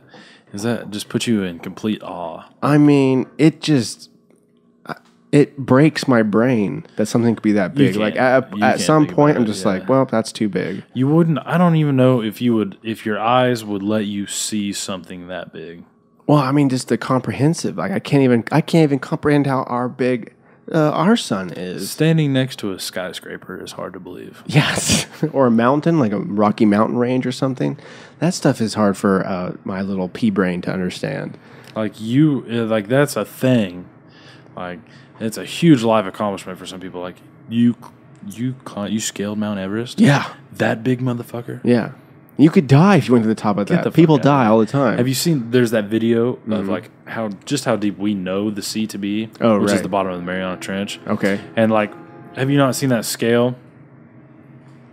We'll pull that up next. I will say it doesn't load very fast. It basically it's an animation, and it's how deep we know the sea to be. Right, and it compares it to Mount Everest. At some point, it's like, all right, here's the Eiffel Tower. Right. All right, this is where sunlight reaches no farther, so it's pitch black. Yeah. This is how far down, dude. James Cameron went so fucking deep. Deep as anyone ever has, right? There was one fella in like the 60s. Oh, wow. Deeper than him. Wow. Jacques Jean-Pierre or something or other. A France character. And then they show like Everest. Mm-hmm. That's only like halfway through the video. And it's like, it just keeps going farther and farther and farther. It's ridiculous, dude. Deepness of you think like there's a lot of land mass and stuff. Like Mount Everest is not the biggest, we know that, but it's pretty fucking big. It's not the tallest. It might be the highest peak, relatively speaking. It's not to Earth, right? But you take that, which is, I mean, that's hard to comprehend. That takes up a very small chunk of how deep the sea is. Right. Not even how deep, but how vast. Like you could take Mount Everest and just like chunk it in the ocean, and it would be like throwing a rock into a lake. Oh yeah, right. It wouldn't care at all. I love feeling small in that respect. Yes, it's that one there. This little animation. That might be the best thing about talking about the cosmos and things like this. Is like feeling small is fascinating. Here you go. It is a strange feeling. I'll let this load for a second. 40 meters. This is if you're scuba diving. Right. People are scuba diving. Maximum depth for recreational scuba diving. I would like to try scuba diving, but I'm always scared that my lungs are going to explode because I've heard that's a thing. What? Like if you, I don't. If it's on the way up, pressure change is so great. Yeah. That you have to let the oxygen out of your lungs. Right. Or else it'll just basically make them explode. I thought it was the nitrogen in your blood. I think that plays a part into it. You'll pop. Right. You have to decompress. I wonder if that's happened to somebody. Absolutely. Happens. I think it happens often. Witnessing that? No. Your face is all and you're just screaming and pop. All the laws of nature. So 40 meters maximum depth for recreational scuba divers. 301 meters, the height of the Eiffel Tower. Pretty tall. The deepest blue whales can dive at 500 meters. That's crazy. We're at 1,000 meters. Which is pretty deep. Maximum depth for sunlight. Now there's no sunlight after 1,000 meters in the ocean. Whoa! Come back, little bitch. The lowest point of the Grand Canyon. Lowest point of the Grand Canyon is 1,828 meters. 1,800. Which is pretty deep. That's deep. Average depth of the ocean is 4,267 meters. That's the average depth. But that we know of. That's another 3,000 than the deepest of that Grand Canyon. So. Oh my god. Oh, we're going deeper. Oh my god, we're at 8,000. 8,000. Okay, so just at this point in this video, you're like, oh well, like that's pretty far. Yeah. It's at 8,850 meters is the height of Mount Everest. Go ahead. And we're going deeper in the ocean. Oh my god. 10,000 meters. Can you imagine? What the Can you imagine fuck? Being in that fucking submarine. Depth that film director James Cameron reached in 2012 was 10,898 meters. Would your asshole He went deeper than not be the size of a fucking decimal at that that is point? terrifying. What would? Yeah. Depth that okay, here's the record. 1960. Don Walsh and Jacques Picard reached in 1960, 10,994. 1960, man, that's crazy. The bottom of the Mariana Trench almost is made it. 11,000. So no one. So how come they had to pull out? Because they were that fucking deep in the ocean. I don't know. They were probably about to explode. I don't know. Just get smashed by the pounds of pressure. That's basically like you're like working your way towards the core of the earth at that point. The Mariana Trench is the deepest part that we know of. that we know of. Yeah. What? Which I would think we'd have a pretty good idea of what that is like through like sonar and things like that. You can get a pretty like echolocation. Mm-hmm. Let's look it up. I'd like to see if we have any sort of data on that. Which I think they are all allotted into the same kind of thing. Right. Mariana Trench. I'll look up the Wikipedia page, and also it's just like a big ditch in the ocean. If James Cameron like showed you that video in 2012 and he's like, all right, dude, I want you to go with me. I'd go. I'd have to. Fuck that, dude. It's James Cameron, dude. It would be What? terrible. It's James Cameron. Man, get lost. I'd That's have to go. Fuck it, that's crazy. Like, I'll do it. Whatever. That'd If be we a hell of die, a way we to- die. Be a hell of a way to go. It would be. Imagine that wild. Like you'd be seeing fish and stuff for a while, and then like for quite a while. Like, Say, you'd how be long does seeing it all take to sorts of get sea down? life, and then it would just get dark. Then how long was it dark for? Where you're just like, Just okay, hear weird what's gonna happen, sounds dude? and stuff. Yeah. Oh, dude, I couldn't even imagine. The crushing of the steel. Just, You can probably almost like feel or hear the earth shifting at that depth. And you're just waiting for a giant beast with teeth. Just They're out there. Yeah, you think so? They're out Megalodon type thing. Something. I bet you there still is. If, like you said, 90% of the oceans are undiscovered, looked at. Okay, like your example earlier, if you take land mass and you reverse 90% of it to be undiscovered, just the amount of creatures that are horrible and terrifying. And like the 10% of the ocean that we do know about, like sharks and not even the ocean, like most reptiles, and then like they're old as fuck. Yeah. Like sharks have been around forever. Crocodiles. And then there are like sharks that are still alive that we know that are hundreds of years old, which is ridiculous. Right. But that's just like that very shallow, very small part of the ocean that we know about. Right. So I guarantee What sort of dude, creatures are like, I'm going to hang down at the Mariana Trench because the that's ones just that where stay alive for the longest. just a terrible giant demon beast. So the Mariana Trench is like, looks like south of Japan, west of the Philippines, and north of Papua New Guinea. Makes sense because they have like some of the craziest stuff going on. That in the area ocean. is scary as hell. And actually, that show I was telling you about, where the creature ate your skin off, is kind of around that area. So, Godzilla. oh, I almost had it. Deep Horizons, maybe is what it's called. Godzilla. Dude, you call it folklore. I call it lost history. You know, Deep Water Horizons. Oh, I'd have to look for it again when we're not recording for the guests to listen. But anyway, Mariana Trench is the deepest part of the world's ocean. It is located in the western Pacific Ocean to the east of the Mariana Islands. Oh, okay, cool. Mariana Islands. I'm guessing that's in the Philippines. But no one's been there. Oh, dude, to the islands? Well, to the bottom of the Mariana Trench. Yeah. Research reported data that suggested microbial life forms thrive within the trench. What sort of Life. freaking There's life that just carry on that deep? remote. Mhm. That's alien. That's alien life. It right might as there. well fucking be. It might as well be alien It life. might as well be. That's crazy. And we have no way of. We can't. I don't. Well, maybe. Like, Possible surely- nuclear waste disposal site. That is Godzilla. That if we do that, that's Godzilla. Dude, speaking of that, get this. So my uncle is laying down some shit on me not too long ago. Oh boy. We were eating sushi or something like that. Yeah.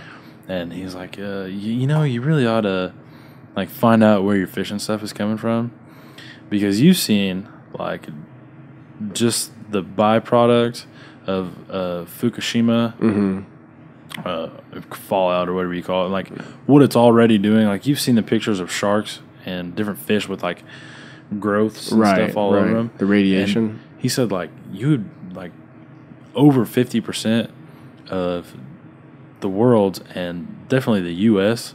fish supply comes from right there. Oh shit! And he's like, that's the kind of thing where you eat that, and it's something like you can't pass through radioactive waste. But that's something that like, and it's very recent, so it's something that sticks with you. But it's something that you wouldn't see the effects of for like another 20 or 25 years, right? Because it just now recently happened, right? So just think about what's going to be happening in the next 20 or 25 years. All these people that have been eating fish, that have been swimming around in radioactive water. Oh shit! It seems like humans are making all these leaps and bounds, but like at every other corner, there's just like something ready to knock you down. Right? Like, wait, are we gonna make it? No. Have you ever seen that documentary? No. Nihilist. Think about the super volcano sitting in Yellowstone Park that any minute could blow and we'd all be fucked. Well, if you're not instantly fucked, you're going to be in the end. Yeah, I mean, it would be bad. It would set us back. Yeah, it would set us back for quite a while. But have you seen the documentary about the wolves of? Oh God, where was that place? Where was the nuclear meltdown? The famous one. Chernobyl. The wolves of Chernobyl. Have you ever seen that documentary? Basically the same thing that you're talking about with the fish of the ocean who are swimming around in radioactive debris. Chernobyl melted down in this forest area. Well, there's animals everywhere, including wolves. So these wolves are being affected by this radioactive material. Is anything happening to them right now? No. Radioactive wolves. Oh my God. But what you're talking about, what you're saying is that these sort of things that humans are undergoing and kind of screwing up these days won't revert back onto us until a couple of decades or hundreds of years down the road. It's not an instant change. Is this a documentary, did you say? Yes. This would make a fucking great horror movie. It would be perfect. Yeah, the amazing sea wolves of Chernobyl. I mean, there's just, looks like National Geographic, radioactive wolves of Chernobyl. I mean, there's just a bunch of animals that are being affected by radioactive sort of things, which if you know anything about radioactive or genetics, that's like one of the number one causes of mutation. Now, mutations are usually bad. Absolutely. Usually they kill you, but some of them might not. We know, like I was that report that I did about Oppenheimer and all that, like those guys were surrounded by that shit. Yes. And when they did the tests in not Palo Alto, whatever that city was, it was basically just a fake city where they just brought in government workers and created didn't a shield city. them in any way. Right, which it wasn't so much the working day to day. It was those guys that one of the tests that they did was they would set off one of those nuclear bombs and they would send military people right after the explosion running straight at it. And that was military test because you'd have to be prepared for something like that because now we have that technology and that advancement and we're not the only people working on it. You know? Yeah, right. And it's going to get out. It's like you need to be prepared for that eventuality. So that was just another training exercise. So you're taking guys, sending them right near the blast zone, a radioactive blast. And so like we know that like I'm not saying people are like growing arms out of their heads, but like it's we know the government knows at least, or scientists, that those mutations that you were talking about, like that's very real. You know, like that's. And I don't know. That's just another one of those things. It's like, oh, well, we're fucked. We're eating radioactive fish. Yeah, there's a lot of those, it seems like. It's crazy, dude. It's interesting. Did you know that same year that the nuclear warhead was developed, what else was developed? Acid. Good old Albert Hoffman. Albert Hoffman discovered LSD. Which was a government thing again, wasn't it? Yeah, I think they were searching for something else. They weren't looking for it. Just found it. Yeah, I think they were Didn't searching he accidentally for cancer. dose himself with it? Yeah. With like a lot of it? Yeah. Yeah, they were messing with ergot, which is a fungus that grows on wheat and rye and whatnot. And ergot, funny enough, is hypothesized to be what caused the Salem witch trials because of that particular climate. What? Yeah, ergot. Dude. Ergot. See, that's another subject, like not to throw you off. Witches or what? Just that whole phase of my God, it's terrifying. History. that hawthorn type thing. Fascinating. So look, it's this little fungus thing. It's a rye ergot fungus that grows on wheat. Let's see if we can actually find a picture. Yeah, it's like they call it smut or something, but it's this dark. It's just under like certain conditions, just very overtakes wet, the crop. very wet conditions. Right. Like if you have a very wet season, then this particular stuff can take out your whole crop. But the fungus itself has psychedelic components in it, but your limbs fall off at some point. Like you're so not worth it. no. You might meet God, but in the end, your arm's going to fall off. But they hypothesized that this is what made Salem witch trials, because that particular climate at the time was very wet. So that right particular, on the northeast. Yeah, so that particular season could have gave rise to a huge ergot infestation. So, but they wouldn't have known. They just like harvest away. So they make their bread, they make their flour, yet it's strung up together with ergot poisoning. So you take some and you come home to your wife, or you eat your bread, and your wife goes, "Colby, why were you out so late last night?" And you look over and it's like, "Colby, why were you?" And you're like, "Witch! Oh my God!" So that's kind of what they think happened there. Yeah, exactly. And then you'd be like, "Oh, what the hell was that?" But then if you have, so imagine all of Riverton just being strung out on ergot, just freaking out at all points. That's the Salem witch trials. There's another theory, and I'm not even going to try to remember what it was because I'm totally drawn a blank. But why it was like directed straight at, it's not a theory, it was that movie, the Da Vinci Code. Oh, yeah. Yeah, and they talk about that because they were, something about the only living descendant of Christ being a woman. Oh, okay. And like if that was ever found out, that would be like the end of that. That was what the movie was because about? that would mean Jesus, he had a relationship with a woman Yeah. and had a child out of marriage. What? Which is not good for Christians. No, I don't think much is good for Christians other than the truth. Oh. Ooh, I would go into that, but we're hitting our 2-hour mark. Yeah, we should probably not do that. We'll save that for you're another what, talk. three glasses into your turkey probably had 101. enough wild turkey for the night. Oh, dude. All right, well, it's been fun. We've covered a lot. We've covered a lot of ground. Yeah. I've learned a lot. Just the Mariana Trench and all sorts of shit. another talk. Yeah. That's what Casey and I was talking about the other night. That's what Casey and I were talking about the other night. This was just another night of two guys talking. You, me, Casey, Trevor, Dylan. That's just the whole crowd. This is usually what it's like. Some of them that we've had, man, like just some of the cans that we've kicked around are ridiculous. Around the campfire, or the fire pit, or just on the porch. I mean, that's how you do it in Kansas. Man, I'm just glad that I don't have friends that are like that stereotypical frat guy. Like, oh man, do you want to go to Abercrombie and Fitch with me later? I'll buy you a shirt. Buy new shirts or something. Yeah.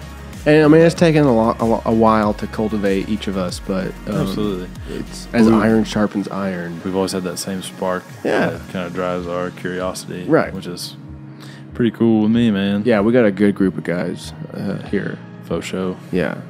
Anyway, dude, thanks for coming on the podcast. Absolutely. Reach across and try not to eat our microphones.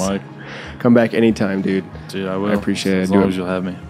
Anytime. You just let me know. I'll get you on. Absolutely. All right, everybody. Thanks for listening today. I hope you've made it this far. We've gone deeper than the Mariana Trench has allowed. What time is it? It's 10:30. It's only 10:30. But we've been drinking a little bit, and there's a storm that rolled through. So anyway, thank you for listening. I hope you enjoyed it. We will be back next week, Mondays and Tuesdays, SciFi And Friends episodes. Working on a couple different guests for next week. Possibly Ashley, I think his name is Williams. Oh, I'm related to him. I should know. Owns a coffee farm in Honduras. He should be on. Possibly Darren Williams. God, another guy. It's been a long day. Professional, amateur, professional something archer. A lot of good guests coming your way. So keep tuning in. Let me know what you think. Let me know who you want to hear on the podcast. And as always, have a great week, everyone. Appreciate you listening. I really do. A lot of you keep coming up and telling either a guest that was on that you listened to the episode, or you come to me and tell you that you enjoyed listening, or your favorite part was this. It means a lot, And this being episode 20, it feels pretty good. So we'll just keep pumping them out because it's what we love to do. It's for the love of the game. So we will see you next week. everybody. Have a great week, everyone. Peace.